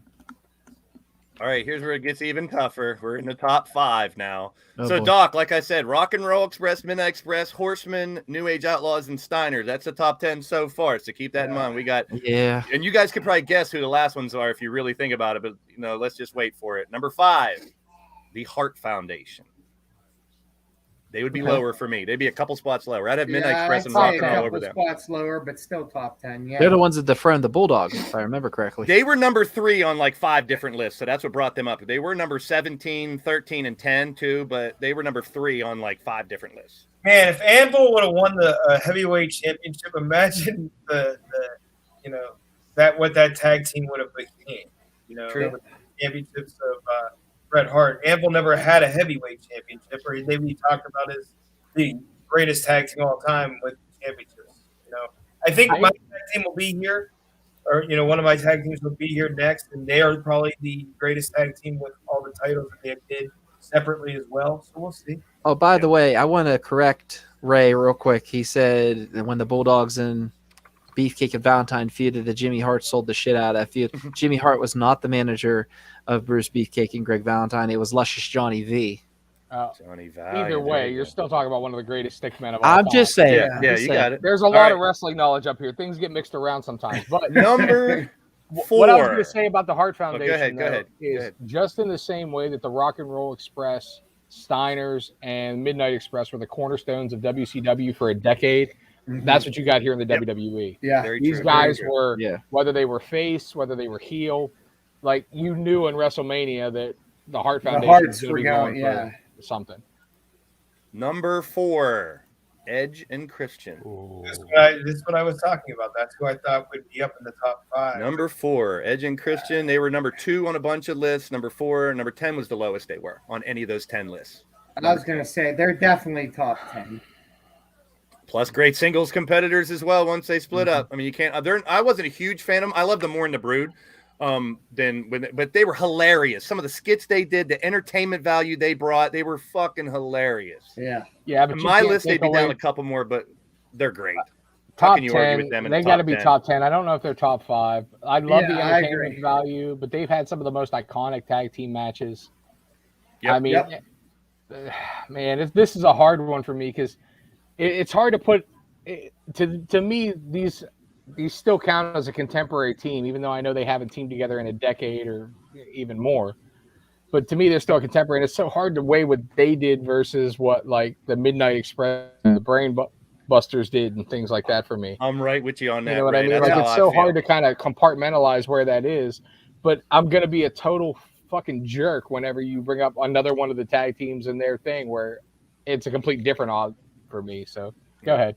I feel you. I feel you. And it's like if I'm ranking tag teams, those would have been tag teams forever. I would kind of rank over the ones who ended up either splitting up or come together. That's just me. If you've been a tag team for 25 years, you're getting up higher on the list than someone who was singles come into tag, or like these guys tag going into singles. I'm not knocking what they do, but this is a tag team list. Yeah, So but how many teams. tag teams do you have that's started as a tag team, There's found not. great success as a tag team, but then There's both not. became world champions? That's true. Good point. So they could do it both. I'm just saying, for me on my list, the tag teams all the time would have been You cut a out. I little didn't bit hear higher. anything you said, bro. Don't discredit what Edge and Christian did as a tag team, though. I mean, No, they're I'm not. That's why They they're were number fantastic 4. as a tag team. Number You 3, gotta the put Hardy these- Boys. You got to put them in the same boat as Edge and Christian right here. Yeah, I the feel Hardy like Boys- they're on the exact same level as Edge Yep. and Christian. Like Yeah. almost they should be an A and B with whatever Yeah. number they slot in. is that Uh-huh. they're linked together because of the feud? Hardy's Not were number 2 only on a because lot of of the feud, lists. but a similar career path. You have two guys who have both been world champions, two guys who found single success afterwards, but were able to come back and get that nostalgia pop anytime and is believable. Just like Edge and Christian. Now, granted, Edge and Christian didn't get to do it in a wrestling ring because they did it on the Edge and Christian show and promos because of injuries and whatnot. But, I mean, I just feel like almost not only did they start together, but I feel like their career paths Went the same direction. had Jeff Hardy not had his issues with substance abuse, he'd be just as many time world champion as Edge is, I feel like. Yep. Now he's had world titles, but not as many. But I definitely feel like man, it's just mere images of each other. And then you also have the one who's the bigger star, a little more charismatic. Yep. And then the one who was still freaking great, but just needed to find his niche. You know, Christian and Matt Hardy, when they're in their lane, are fucking awesome. Oh yeah. It's just that they is a get good pigeonholed point, to Ray. the wrong place sometimes. That's kind of like the formula for a great historic tag team is there's one that normally stands out a little bit more as an overall, and the other one as a tag they just really mold together. These guys had the cool factor. They were innovative. Just Team Extreme was fantastic. I think with all 4 of them, minus Jeff, they just keep reinventing themselves. Here's a good stat. Hardy Boys never won at WrestleMania until 2017. Statman Mark Caliber is already on it. Doc, go ahead. What'd you want to say? Not to I was mention gonna say, that if you think about it, you had both of these all 4 men, both teams, both started with the Brood. Yeah. You think about it. It was Hardy Boys were first, and then they, of course, turned or whatever, and then Edge and Christian joined the Brood. So it was kind of, Gangrel kind of helped. I'm not gonna say did much for him, but it was kind of cool that Gangrel kind of propelled both teams, into what they are now. 3 and 4 was tough, and here comes number 2 and number 1, and most people should be able to figure it out by now. The Dudley Boys at number 2. I was gonna say you better. Yeah. Those 3 teams, more the championships Dudleys, than the anybody, Hardys, I and Edge believe. and Christian. I mean, here's where the hypocrite comes out in me, because as I said that those teams were linked together and it's hard to gauge contemporary. In my eyes, this is probably number 1 on my list. Dudley Boys are number 1 in 2 different lists, and number 3 in about 4 of them. So they were won the definitely a most top tag 5. team titles of any tag team. Yep. But not only the most tag team titles, they were main eventers in ECW and carried that company for a stretch on its back. Then went to WWE and got right into the mix to where they main evented and captivated. Then went to TNA and were main eventers. They've been tag team champions in Japan. They're the tag team that, like, literally you bring them back just like WWE brought them back a few years ago, and they had a run at the top again of the tag team division, even though their skills were diminished. But you could bring them back right now if Devon could work and put them in a run at the top, and nobody would argue. Just like you could do with the Hardys right now, just like you could do with Edge and Christian right now, because they're all that good. But I just feel like the Dudleys have that longevity, and they've done it in so many different ways. Like in ECW, they couldn't work. They just knew how to push buttons But then they became great workers in how to lay out a match and build people. God, I miss a lot of these tag teams, right? Just going over this list really takes me back to when tag team wrestling, and I'm not saying it's not here now. I don't think it's focused on as much or really. I think it's getting better with the way it is. it's I think it focused. is. I think it is. And I'm going to shut up about the Dudleys because I think Bubba Ray Dudley should be looking somewhere. Yeah, agreed. So inevitably, everyone should figure out now who the number one team is. Legion of Doom, the Road Warriors. Oh, what a rush! I disagree with them at number one. They were number one on 6 out of the 10 lists. 6 out of the 10 lists. How? I think they're the most dominant, Because the most that's innovative, my feeling. the meanest, baddest sons of bitches. They're chiseled like statues. These are my favorite tag team by far. So okay, top 10 at least, CJ. Yeah, top 10. The lowest they were in these 10 lists was 6. They were number 1 in 6 of them. 2 in 1, 3 in 2 of them. So they had to be number 1. Here's the one thing about the Legion of Doom, and I've talked a lot on this list, so I'm going to shut up. But the one thing about the Legion of Doom is no matter what company they went into, no matter what they were, they automatically became the focus. Every fucking kid jumped out of their chair. Every dude was into them, especially like pre-2000, because the LOD 2000 shit kind of sucked. But pre-2000, like whenever they jumped from NWA, and they just went wherever the fuck they wanted. But when they jumped from NWA or WCW to WWE and back, it was like, oh, boom, that's your tag team champions now. We're running through everybody. Fuck you, I don't care. Just dominant, man. I know the argument for the Dudleys. I really understand that argument for number 1. I should say more so, I guess, I'm looking at it as a talent standpoint from the wrestling side of it. These guys were brutes. These they're not. These are monsters. Yeah, I got they're you. They're not even top 25 with work rate. Yeah, that's why I wouldn't put them number 1. But I look at it differently. So good, Doc. I'm going to just say the first question come to my mind. I know you guys can laugh if you want. Where the hell was Doom? I got 24. Wait, hold on. You're jumping ahead. We got a list of 24 because this is 23. Let me go quickly over.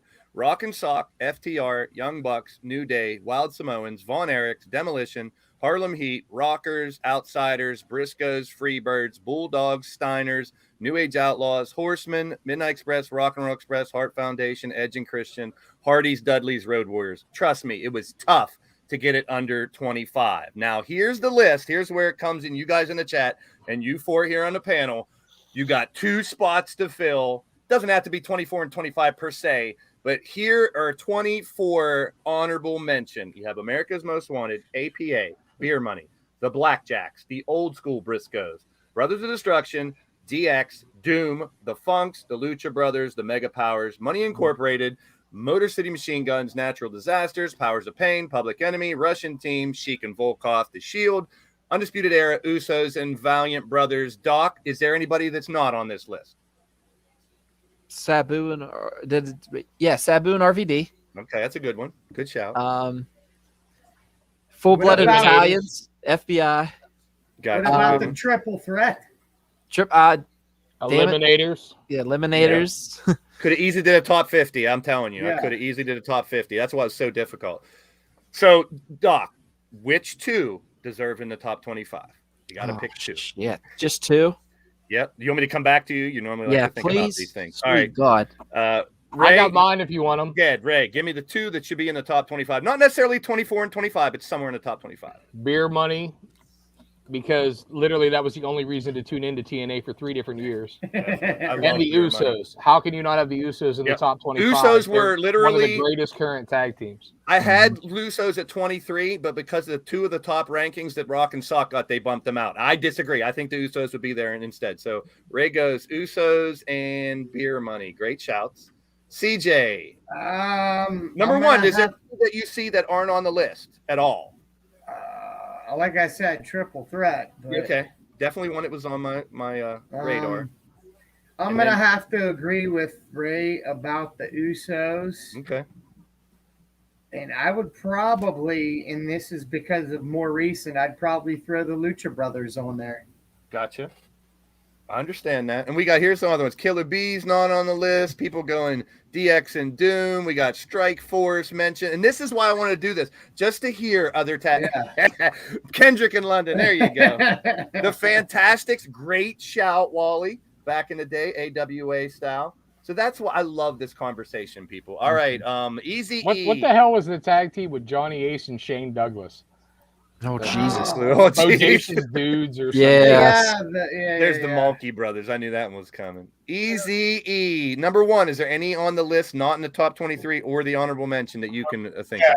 Well, Wally, it's surprising that you and I were on the same page, but I think it's because I'm a little older. Here's another Hollywood Blonde. Fuck, look at that one. Yeah. Great one. It was on some of the lists. Bees, Good. the Killer Bees stuck in my mind early today when we were thinking about tag teams. So, and I know everybody really, hate them or whatever. I loved it as a kid. Billy and Chuck. They're definitely on one of my lists. They're not top 25, but they're there. Gotcha. It surprised me the Usos weren't there. That's actually was one of the ones that EJ had mentioned about the Usos. Mhm. I agree. Usos should be in the 23. And I thought that was interesting. But my favorite tag team is the world's greatest tag team. And that was That's another good one. Cesaro. Yes. They went around in the indies and won everything before it was cool to be the Hardys to do it. It was the world's greatest tag team that did it. And I was actually one of those guys who was hoping for it in NXT when they were both there at the same time. But You're calling them by the wrong name there. They were the Kings of Wrestling on the Kings Indies. of Wrestling, that's right. I'm sorry. Yeah. But I do agree with you. wasn't that Benjamin and Angle had a tag team or something? Yeah, the world's greatest Benjamin tag team. and Charlie Austin Haas. Benjamin. Haas and Benjamin. Yeah. which Which wasn't were on a the list. tag team either for a long time. Bushwhackers. But no, I think Cesaro or Claudio Castagnoli and Good shout. Chris Hero is one Definitely on a couple. Like I said, most of these lists weren't made in the last 5 or 6 years. So a lot of the ones that have really blossomed recently, and some of them that we would have weren't on some of the lists. And I had just went with a consensus. So who, Easy E, are the 2 from the honorable mention that you would put in the top 25?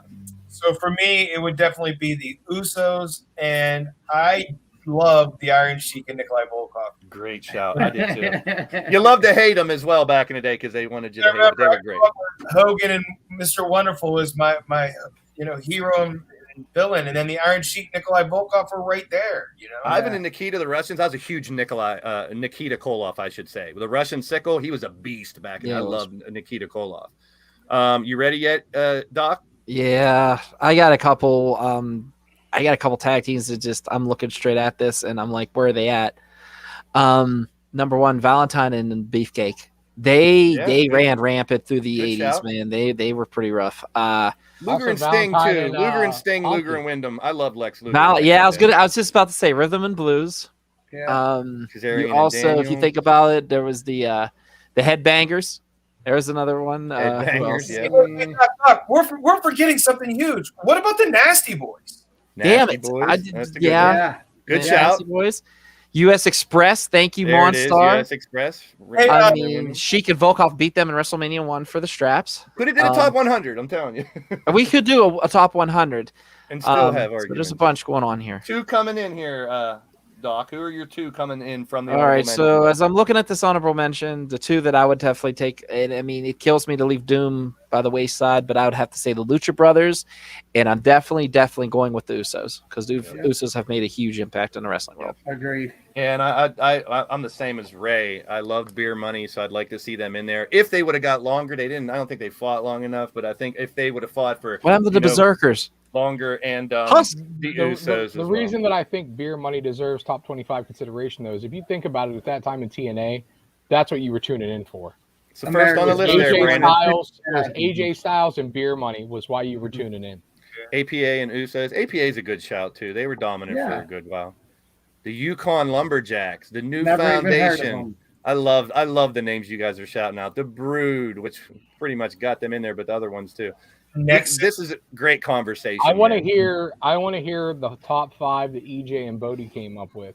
All You right. said EJ has 10, right? EJ, he had 5. We were good with 5. Do you have the I list? want to hear. I have my or- list because or my we gotta wife wait? texted it to Coming me from a because Bodie says I can't spell, and I was like, okay, Olaf, tell Mom. So and when that happened, he's doing his Valentine box or Valentine's for grade school, so he told me to tell everybody. Brandon, most of these lists were from wrestling companies that cover mainly WWE, AEW, WCW, so it didn't have a lot from Japan and some of the other companies. But I'm sure there's a bunch. If you're talking Japan, you got to put the Gorillas of Destiny in there. Yeah, GOD was on one of the lists, I believe. Godzilla and Mothra. Yeah. What about that tag team? Nacho. So, do you want to Okay. go first, E, or do you want me to go? I can go first. Yeah. It was in no particular order. EJ said Edge and Christian, the Dudley Boys. He said the Usos, the New Day, and he said even though we hate them. So I thought that was rather. and he really didn't give us anything that was higher than a 5 past that. So Wait, Edge and Christian, Dudley's, Usos, New Day. Who's the fifth one? the Hardys. Oh, Hardy's. Gotcha. So That's a good list. That's a Well, good top list. five. but I thought it was interesting because I was thinking more of British Bulldogs, that type of era.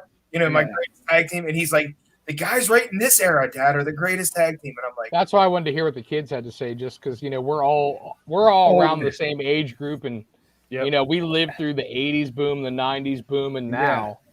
Whereas it's interesting to see what of the old, if any, that the kids now acknowledge. Bodie definitely shows his age with his list. All right, where's Bodie's Well, I list? mean, he's Okay, Seven. we're gonna go. He's We're gonna go 70. 5-1. Is that cool? Gotcha. Yeah. Number 5, Sting or Darby Allin. Number 4, the Usos. okay. Number 3, the Best Friends. Number 2, the New Day. And number 1, Jurassic Express. Nice. I'm good with Jurassic Express. Darby Allin and Sting and the best friends. I They're pointed at World that Tag one and I Champs. said, "What are you doing here?" And he His was favorites. like, "I like watching them." And I was like, "Okay, Yeah. buddy." So The Impact players. There you go. That's one of he the didn't have things, enough though. time. I was laughing. That's one of the things. Oh yeah, the Impact player. That's Yeah. one of the things though, like about the kids though, and like about what AEW is doing, is like Darby and Jack Perry and guys like that wouldn't make it at WWE are getting a shot, and obviously they're over with the youngins. Hell Whether yeah. we agree with the fact that they're over or not, the 70-year-olds and the 8-year-olds, Look at these teams coming out of here. Look the at this one. pre-teens Hercules are and all Roma. about it. Yeah. I mean, Power we and glory. Strikeforce. Wasn't that Tito Santana and Paul Rick Roma? Martel. Yeah. Terry, yeah, that Yeti. That's one. The Funk's up there is one on the list. that I Hercules would and Paul say. Roma had a tag team. That's what somebody Yeah, just right put it here. up there. Power and glory. There it is. It's there. I didn't look over there. But we could go all day shouting tag teams because we've seen a lot. I want to hug her too, Nacho. Yeah. She is gorgeous. I love I- Chris I Statlander. kind of have an opinion, and this is a good one. But She can boot me. who's the best tag team in this area right now? Who's like the main event players, or who's the best tag team in you guys' mind right now? Okay, that's a good shout. All right. Oh boy.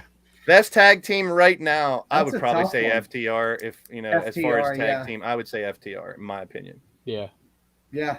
FTR. just because of what they. I think can I'm gonna do go a and do. little opposite. I'm gonna go Lucha Brothers. I love them. I love love the. them. I don't think they've I gotten their love full them, but potential yet. FTR is top. I love the top-notch. Lucha Brothers too. Ray Top guys. Phoenix himself should be top somewhere. That Here's dude's fucking something- phenomenal. Here's something that bothers me, and one of the things that I do truly like about AEW. When you look back at that list and we look over all these great tag teams from the NWA, from WCW, from WWE, you see so many guys that were world champions or main event players that started in a tag team or spent a significant amount of time in a tag team. And I feel like that's one of the places where WWE is severely lacking right now LAX. because they're not focused on Yeah, tag team LAX, good wrestling. shout. Yeah. Oh, yeah. But they're not focused on tag team wrestling. They have very few tag teams in general. Yeah. And I feel like that's a place where a guy who's not ready to be a main eventer can get seasoning, can get work, can learn to get over, can learn to, structure the match before breaking out. And it's Agreed. just, it seems like that's something that WWE has lost sight of. I mean, you have legitimately some of their best workers, Bret Hart, Shawn Michaels, that cut their teeth in a tag team. And now it's really such an afterthought for them. Well, So think about it business-wise, though. You're putting all this money into a guy right away that you don't have time to put him in a tag team and let him season anything. You should also have. I'd love to see 16 good tag teams out there, and they could do it. This is what Yeah. takes me back to tag teams. The Jim Crockett Memorial Cup. This is from 1988. Oh wow. This is a legit program, and you can see those like the Steiners, the Varsity Club, the Fantastics were mentioned. Ivan Koloff and Dick Murdoch, Sting, Luger and Barry Windham, the Powers of Pain, the Road Warriors, the Midnight Express. I know Koloff and who I Dusty want to Rhodes, see in this Crockett Tully Cup. and Arn. Just Money shot. Now the new Crockett Cup. Now that you mentioned that, March 19th and 20th, it's announced to happen in Nashville. Whoever, I'm not sure who Rebellion is, but it's Mecha Wolf and Beastia 666. We the people. They are in it. We got British Invasion, Nick Aldis and Doug Williams, Strictly Business, Tom Latimer and Chris Adonis, and the Briscoe Brothers. Those 4 teams are confirmed, and they have open signups for it. I want to see Money Shot. I want to see Money Shot. Damn it. Yes. I thought that WWE was going to do their own type of Crockett Cup with the Dusty Rhodes Classic, and I wish that's something they would bring to the main roster. Yep. But even when they do it in NXT, it's so thrown together, and they put 2 singles guys together. I wish that they would put a focus on something like the Crockett Cup, just to build that focus on the tag teams again, because there's so much that comes out of it. Mm-hmm. There are I like some of the tag teams in NXT. This just occurred to me too, because you just said about the British Invasion. I want to point out one tag team that I think would have been fucking amazing and just never got the chance. There was a tag team in TNA called London Brawling, and it was going to be Nigel McGuinness and Nick Aldis. They cut 2 promos, had 1 match, and then Nigel found out that he had hepatitis and that was the end of his career. Yeah. But given the time, that could have been one. The name's great. Those 2 together, the 2 vignettes, I don't know if they're out there on YouTube or not, are funny as hell. Probably. And I mean, you got 2 great workers in Nigel McGuinness, I think, is one of the best workers in the world. Mm-hmm. I miss McGuinness, man. He was something else. That's just something for shame you what happened. Fodder for all the you deep divers out there looking for something crazy to find. Yeah, I mean, they're mentioning the comments over here, guys, are going nuts. I mean, if you look at it, the block, you could go top 100 easily. I mean, I've seen Harper and Rowan. I've seen the Flock, the Colossal Connection, which I popped for. I'm not gonna lie. I'm a huge fan of tag team wrestling. I'm even a huge fan of like ROH has the 6-man tag teams, and I keep feeling like that AEW is going to bring that trio title in. I kind of thought that's why everybody was factioning up a little bit, and they haven't pulled the trigger on it yet. But they have so many groups. Eventually, I hope they do, because they have a lot that they could do a Crockett Cup of 6-man teams. That would be great. Yeah, you got the Hardy Office, you got Jurassic Express, you got oh God, why can't I think of his name? Because who was Kazarian's tag team partner recently? Daniels and Scorpio Sky. They wrestled everywhere. Yeah. SCU. All right, it's time to that was another tag team not on our list, was SCU. Damn, First AEW tag team we could go on and on, man. I'm telling you, 100, we definitely could have did 100. But we got one more segment. We're going to put these dudes in the booking chair and spin the wheel and find out what we would do with each person. We'll be right back. Yeah, they can move to this. Your soul, man, they can move to this. It's brand new. Open your eyes and realize it's the new guys. Y'all can. All right, it's time to bring the big corny wheel back. Ray loves it, so it's top tier. It's something that we spend a lot of money on here at the channel.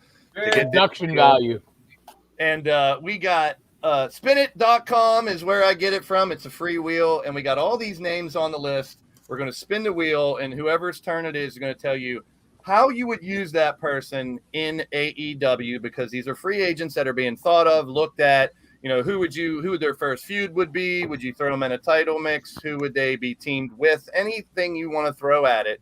We'll spin the wheel and go. On the list, we do have Keith Lee, who's now signed with AEW, so you can tell us what you think they're going to do with him. Wyndham, John Morrison, and Taya. That would be together.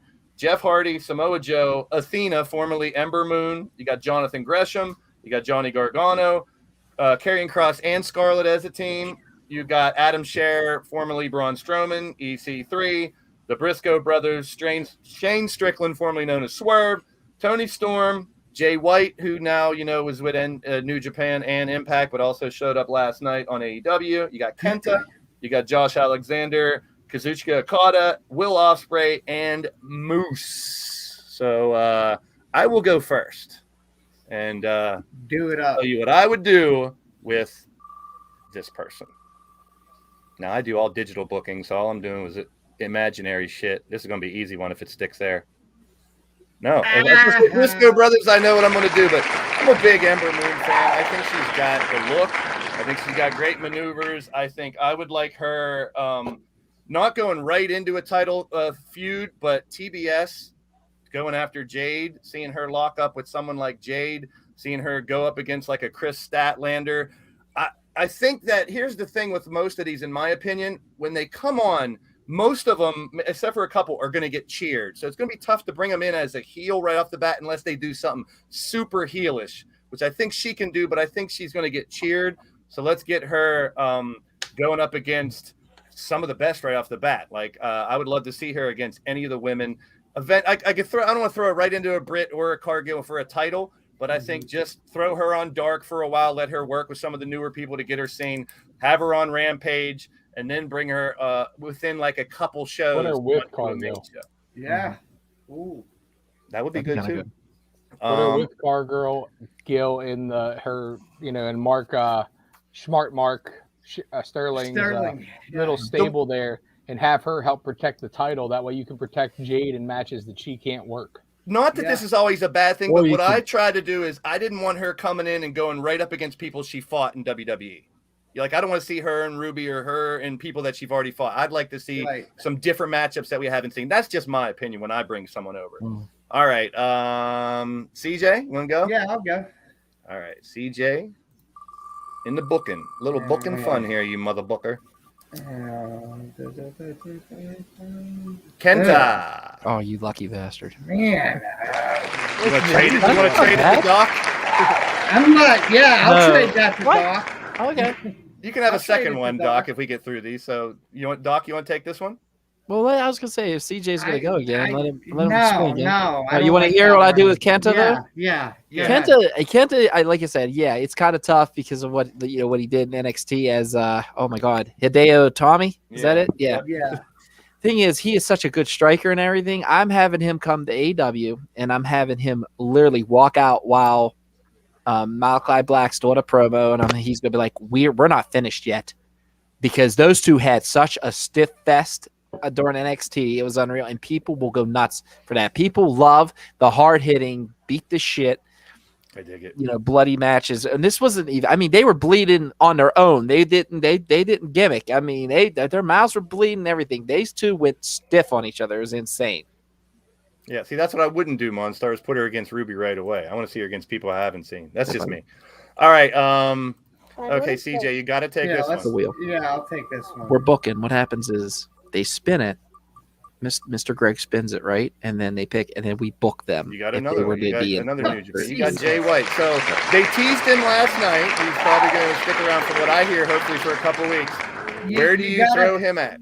You got to do something with the Bullet Club. I mean, now you bring Omega back. I'd love to see that. Yeah, you have to when he's ready. I mean, that's the only viable option to me that would make sense. And like I said, I don't know enough about him, but you got a built-in story already for you. Yeah, true. So that's the way you got to go with it.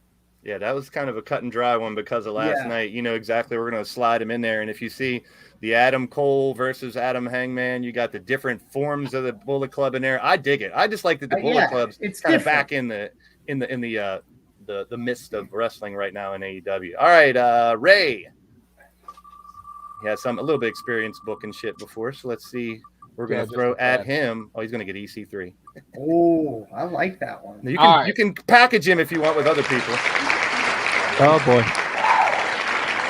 Which would make sense. Go ahead. First things first. Uncle Ray it's not my place, but Kenta has to attack CM Punk. Yeah, I was going to say. He's been calling him out online. It's been a thing. He has to come out of the crowd, jump him. They'd have a great feud. Jay White, I hope that they do, and I hope this is what they do. I hope that they take him and Adam Cole and have a power struggle as Jay White is the leader of the Bullet Club. And then just as that ends, you have Kenny come back and the power struggle begins between Cole and Kenny. And it's just kind of a segue into that where everybody has to kind of choose sides. All right, now, ways to go. This was one of the ones I was hoping to get.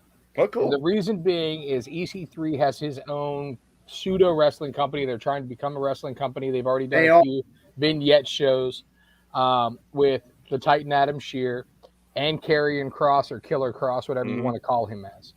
I bring all three of them in together. And when I talk about bringing them all three in together, I'm not talking like a oh, this is a free agent signing. I'm not saying like this is a mid-card feud.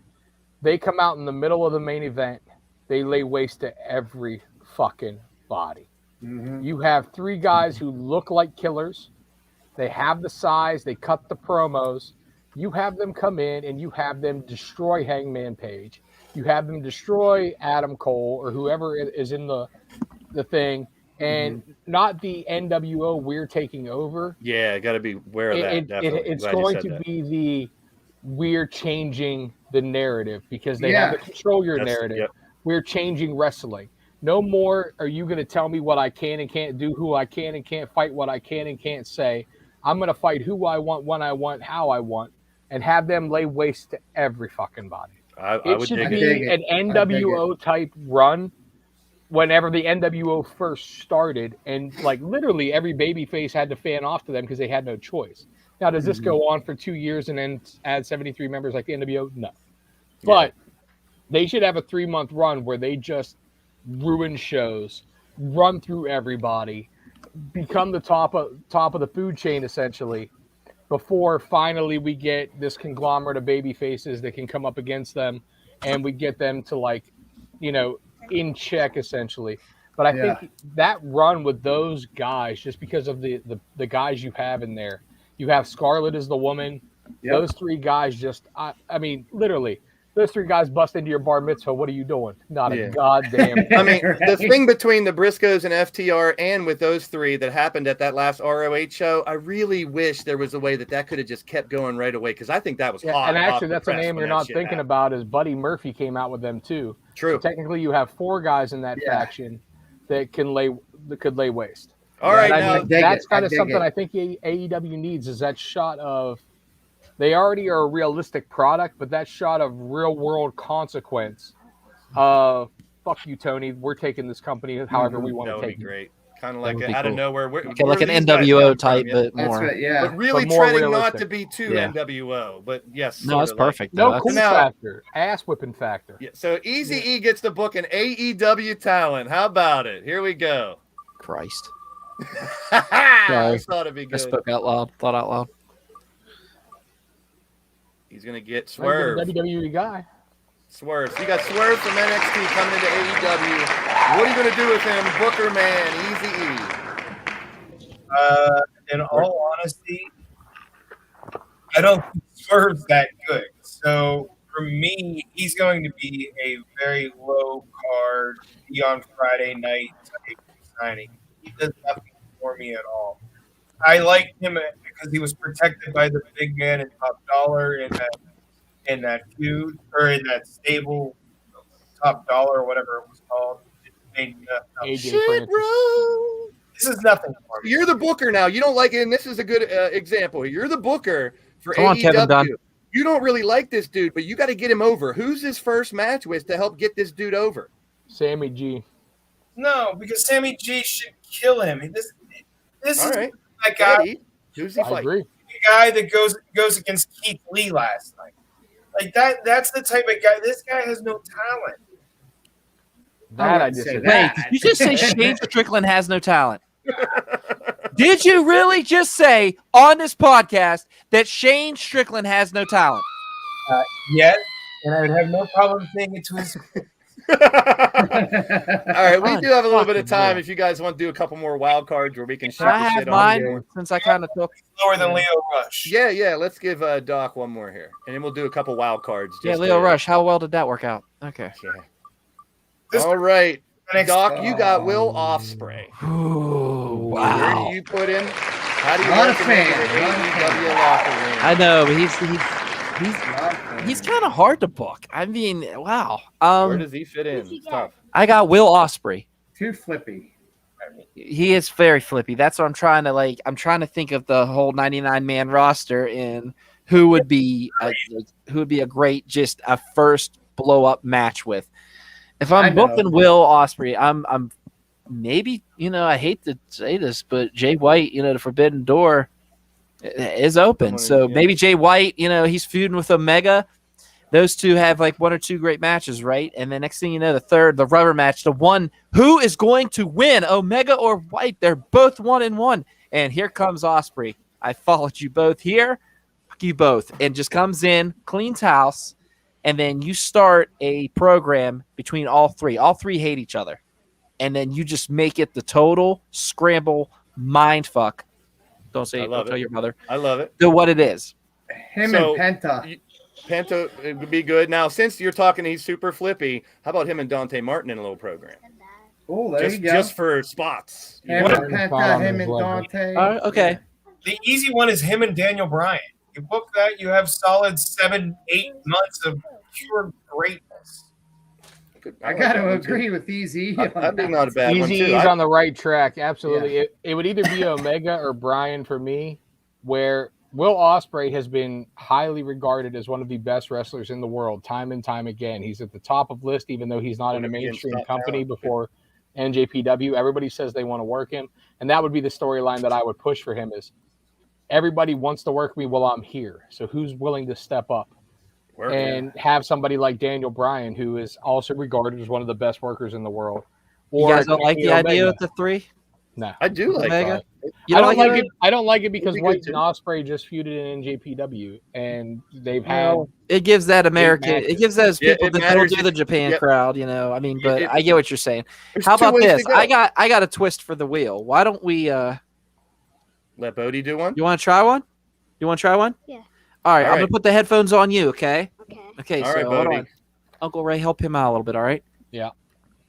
We're gonna spin the wheel, and Bodie, you're gonna tell us who this guy's gonna fight. Who do you want to see this person fight when they come to AEW? And it is Wyndham Bray Wyatt. That's a good one. Bray Wyatt is an AEW. You have to book it. You have to write everything. Who do you want to see him fight? Who do you put him against? Daniel Bryan. Okay, why? Now everybody's Because they had a feud in WWE. So do you really think that would be the way to go, though? Yeah. Okay, so let your uncles, or let your uncle educate you a little bit. Bodie, you're missing the boat, man.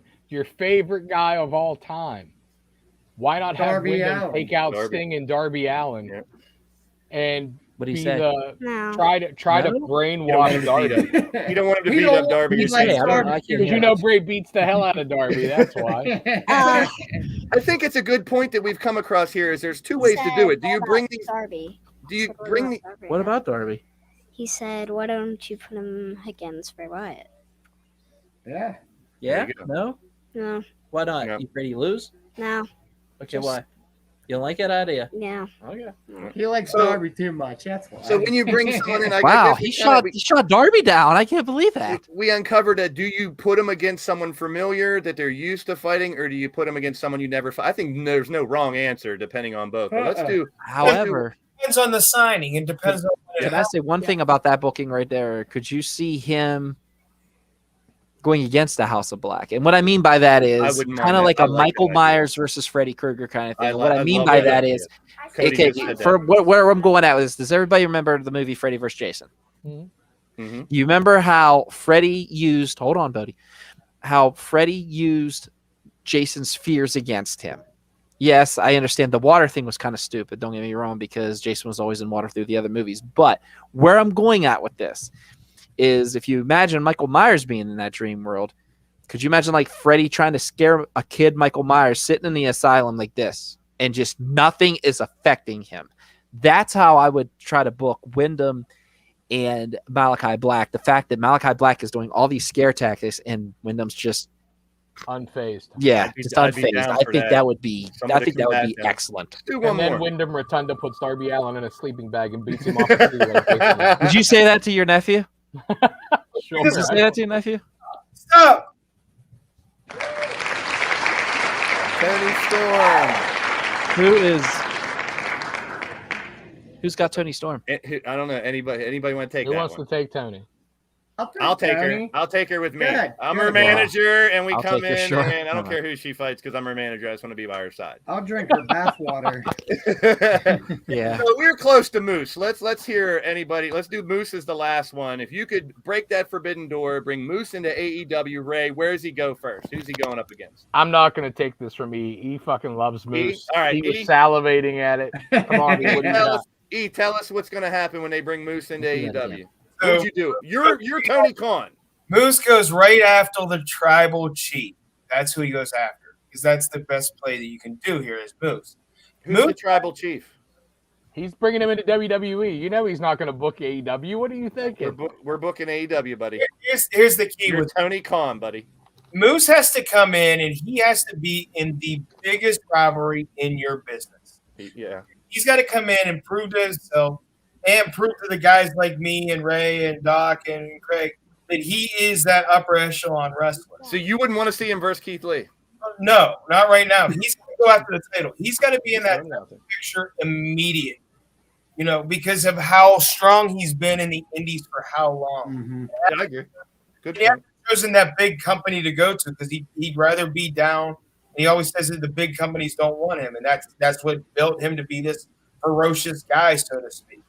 You know, for my mind, my money, right now, he goes in, he destroys Hangman Page worse than taking that bump on the stairs. Like I'm talking, like he has to come out and be that monster heel guy, take the belt, run with it for 6-8 months, destroying people worse than Bobby Lashley. I hate to say it, I agree with Easy. It'd be good. I mean, if you're going to break that wall down and bring someone in who's hold their top title over there, got to do it in a big way. You got to bring it in a big way. I agree. So no wrong answers to this little exercise. I enjoyed it. I had a little fun. Moose's interview when he called out every world champion in every federation. That proves right there that he's got to be in that. He can't come in and wrestle Matt Hardy on AEW. You know what I mean? Yes, right. I got you. I agree. I agree. If you're going to bring in someone who's on the top of another company, throw them into a big angle right off the bat. Good shout. So you can bring people in. Will any of these people end up in AEW? We'll see. Will they be able to juggle all the talent they have? I sure hope so because it's exciting both on the WWE and the AEW side. We got two really fun companies to watch too. I think I still like to separate them and keep them a little different, but just the fact of loving pro wrestling right now. And someone even put up a sign on one of the last shows that said, it was on Dynamite, I think. Just enjoy wrestling. Yeah. And I think that is what more people should do. Everyone has their opinions on social media. They want this, they want that. You should have did this, should have did that. I like getting the surprise during the show, not knowing a surprise is coming. And I understand why it's a salesman thing with TK and all that. He's going to say, I got another surprise. And guess what? My surprise is tune in Friday for the surprise. Well, guess what? Friday, there's another one next week. And I get it, but I want to be surprised. I mean, there should be enough people tuning in now. I thought there was a little overhype of last night's show, but I think it's and that being said, I wasn't surprised with Keith Lee. I'm okay with it. It was 100% everywhere, okay. man. I hated the fact that it was everywhere, and they're reporting it. It's reported he's signed. It's just a matter of when. So it wasn't as much of a surprise. They should have either pulled the double, and they technically did pull a double, I guess if you want to call it like that. 2 for 1. Like whenever they did Cole and Brian, like that was a legit holy shit surprise moment. Agreed. I heard the rumor that Cody would come out and he would be the free agent signing, but then the real signing would come out. That would have been great. That kind of, if you want to turn Cody Hill, there you go. That would have been a nice swerve. But I was really hoping that they were going to use what everybody thought, because everybody thought it was either going to be Lee or Cross. And I was really hoping that it was going to be somebody that you really didn't expect. Yeah. But I mean, I'm not knocking Keith Lee. Keith Lee's going to do well in AEW. I would have been happy with Cross, but I would have loved to see it been one of those people that like everybody's salivating for, like Wyndham Rotunda or Jeff Hardy. If you get Cross, I'd like to see, like you said, with the others, with Titan and with EC3. I think that little click would be impactful no matter where they go right now because of the groundwork they've laid. Yeah. That's about it. How awesome would it be for them to bring those in? And like I said, they start running through everything. And then as much as you love to hate them, who's the faction that's still together, still standing tall, still cohesive, and could turn babyface and feud with them? That would be the pinnacle. Remember when the Horsemen turned babyface to go against the NWO, but book it right, not like shit. And that would be I think awesome. MJF's going to get a title run as a heel first, but I wouldn't mind seeing them flip it. Well, I'm ready for Wardlow. This was I'm so glad we finally got to get to the tag team conversation. That was a lot of fun. Just going over everyone's opinions on the AEW, and then the Sixth Sense. Now, I do have a little bit of news before we go. 2K22 coming out soon for all you guys out there, you gamers. We got a little bit of Creation Suite stuff finally. The weapons physics is different. They say every time you break a table, it will look different. When you use a chair, and everyone in the chat that does all our digital wrestling stuff here on YouTube, these are good points. Every time you use a chair, it gets bent, it gets busted, and the effects of these materials. You can place them anywhere. The backstage area has tons of ladders you can climb and stuff. There's even a elevator, which they're teasing you can go up and down on, which would be cool. So the weapons physics has completely changed. They have a stop sign that dents the more you hit someone with it. 100 slots for create a wrestler. I know a lot of people out there wanted more than that, but that is the same. There is blood in the game. You got to turn it on like you do in 19, and there's no blood for the women, unfortunately. And one of the final What if things they have their period? Oh, there's a lot of creative presets that they have now, whether you want your fighter to be this type or that type, and you can actually just press a button and upload it instead of going to the uploads, which is pretty cool. So there are some new things with 2K22. I will be streaming it the day it comes out, March 8th. Just to test out the game here on the channel, and I think it's going to be a lot of fun. Also, our weekly Wyndham update, we talked about him earlier. There was the one picture of him where we talked a little bit about whether or not he's even going to come back for a while, because it seems like he's going to take a good time off. It's a picture of him with some people at a wedding. It wasn't Keith Lee's wedding, it was a writer's wedding. But there was the writer of Marvel. It was one of the creator of Marvels, and John Morrison was there with him. And the ring announcer for AEW was there too. Justin Roberts. And Justin Roberts was there too. So immediately speculation was coming that he was. But that was the only thing we got from him right now. Hopefully we hear more from him. Easy E, any final words before we take off for this episode? No, I think that it's always a great time bullshitting with some of my best friends and having. Absolutely. I think that one of these days we need to do this live with some chicken wings and a couple of beers. And see what we can do. The studio is being painted right now. We just put the first coat of primer on it, so hopefully within about a month we should have a live podcasting studio. That not that we'll completely change the format of this show, because I know Greg is comfortable in his domain. I think a couple out of town occasional tough to live bring. shows. But we could do specials every once in a while. Definitely we'll do it live. And I'm hoping to do some watch-alongs and things like that there. Yeah. I did purchase a projector and a 120-inch screen for the podcasting room. So we will hopefully be starting to do a lot more content, because we can also green screen that and maybe start doing a little more news on the channel and stuff as we get. But it's all up to you guys watching. Our YouTube channel needs more fans. Share it out to your friends. Yes. Share it out to the other people that might like wrestling. Let them know to subscribe to us on YouTube so that we can start being able to go live from, Doc and CJ are always at indie shows. Yep. Eric's always at indie shows. That they can stream live from those shows, maybe talking to some people. I would start going live more to do breaking news when I get a hot tip from somebody, but you guys got to get us there. If we don't have 100 likes on our YouTube channel, we cannot go live from our phones. We have to actually upload the video and wait. So it's up to you guys to get us there, man. We've already posted our friends. We're about 60 subscribers now. We need what, that's 40 on the more? WrestleSense All of you. channel. That's one thing, but we can always we need do your things guys' help, legit. Yeah, it out spread to the your word. friends, share it True on that. Facebook, share it on Instagram. Tell them to just subscribe, and whether they hate us or like us, whether they want to tell us to go fuck ourselves or whether they enjoy what we're saying, I'm cool with all that. Right. As you can tell, one of my best friends and I don't agree on a goddamn thing ever. Which is great. But that's we all had 5 of the same opinion. It would be kind of boring, and I like to try to when we really thought about doing this, I thought I wanted to bring something different to the table. There's tons of YouTube wrestling shows that just sit here and say, match 1, here's what happened, match 2, here's what happened, match 3, here's what happened. I didn't want to do that. So a lot of these little specials and segments that we do, I'm really enjoying, and you guys can always jump into my DMs with different ideas. We're looking to do interviews. We're looking to do on location type stuff as well. So it's going to be the evolution of this WrestleSense podcast is only going to get better. CJ, any final words from you? No, man, just a little update on the shoulder. Started doing some strengthening this week, and it's fucking brutal, man. It's hard to realize how quickly you lose muscle and how long it takes to come back. So as we what said, are you Wish you the best. CJ, masturbation is not physical therapy. Stop telling people that. Right? It's called a stranger. No. Yeah, Stranger danger. it is my stranger. Yeah, so he doesn't have to date Jill. And Doc. this is why we can't get 100 subscribers. Right.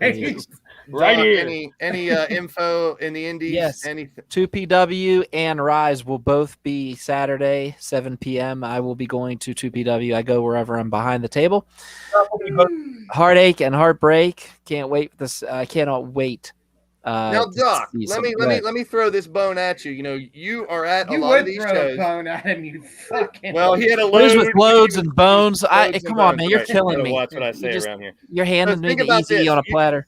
Think about this. This What? is always open for you to do. You have a phone with you on all these shows. Any little tidbit you can record or shoot interview, whatever you want to bring onto this show, you have that power, brother. Fine. You will get. I'll tell you what.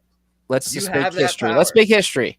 2PW. I will do my first shoot interview for this podcast, and I will present it. We will present it on Thursday. I'll send you the footage. Of course, you're the editor. You know, All you you're gotta the do. brains. You're the You mad ain't scientist. editing shit. It's That's a all you got to fucking do. shoot, brother. Record whatever you want. You know what I meant. Edit. I would love. that would be Anyways, really I cool will thing to definitely. see I for a have video. an idea who I want to interview, and then, like I said, there's a bunch of indie stars that want to come on here from the Pittsburgh area. So He's That would be a gonna great way to introduce them to it and get them going. Is get a little Yes. interview, a little video, and we'll air it right here on the show. Maybe a weekly segment. Yeah. All Fuck it. Doc's interview session. See, Doc think session. W. All right. Well, ladies and What? gentlemen, that's it for this week. Next he's week just we're gonna, shown how he. Never mind. we're gonna Pillow preview the talk with Elimination Doc. Chamber. Coming next week. Doc's awkward talk. Doc taking loads. Oh my god. Ah, pillow talk was suggestive Thank you enough. so much, Blaze, for all what you've done for me. Way to put me over. Put you up on that pedestal, my Put me friend. I over got right your on the back. Pornhub. Thank you. I'm gonna bend you over and put you over and throw a load in your, whatever. Yes.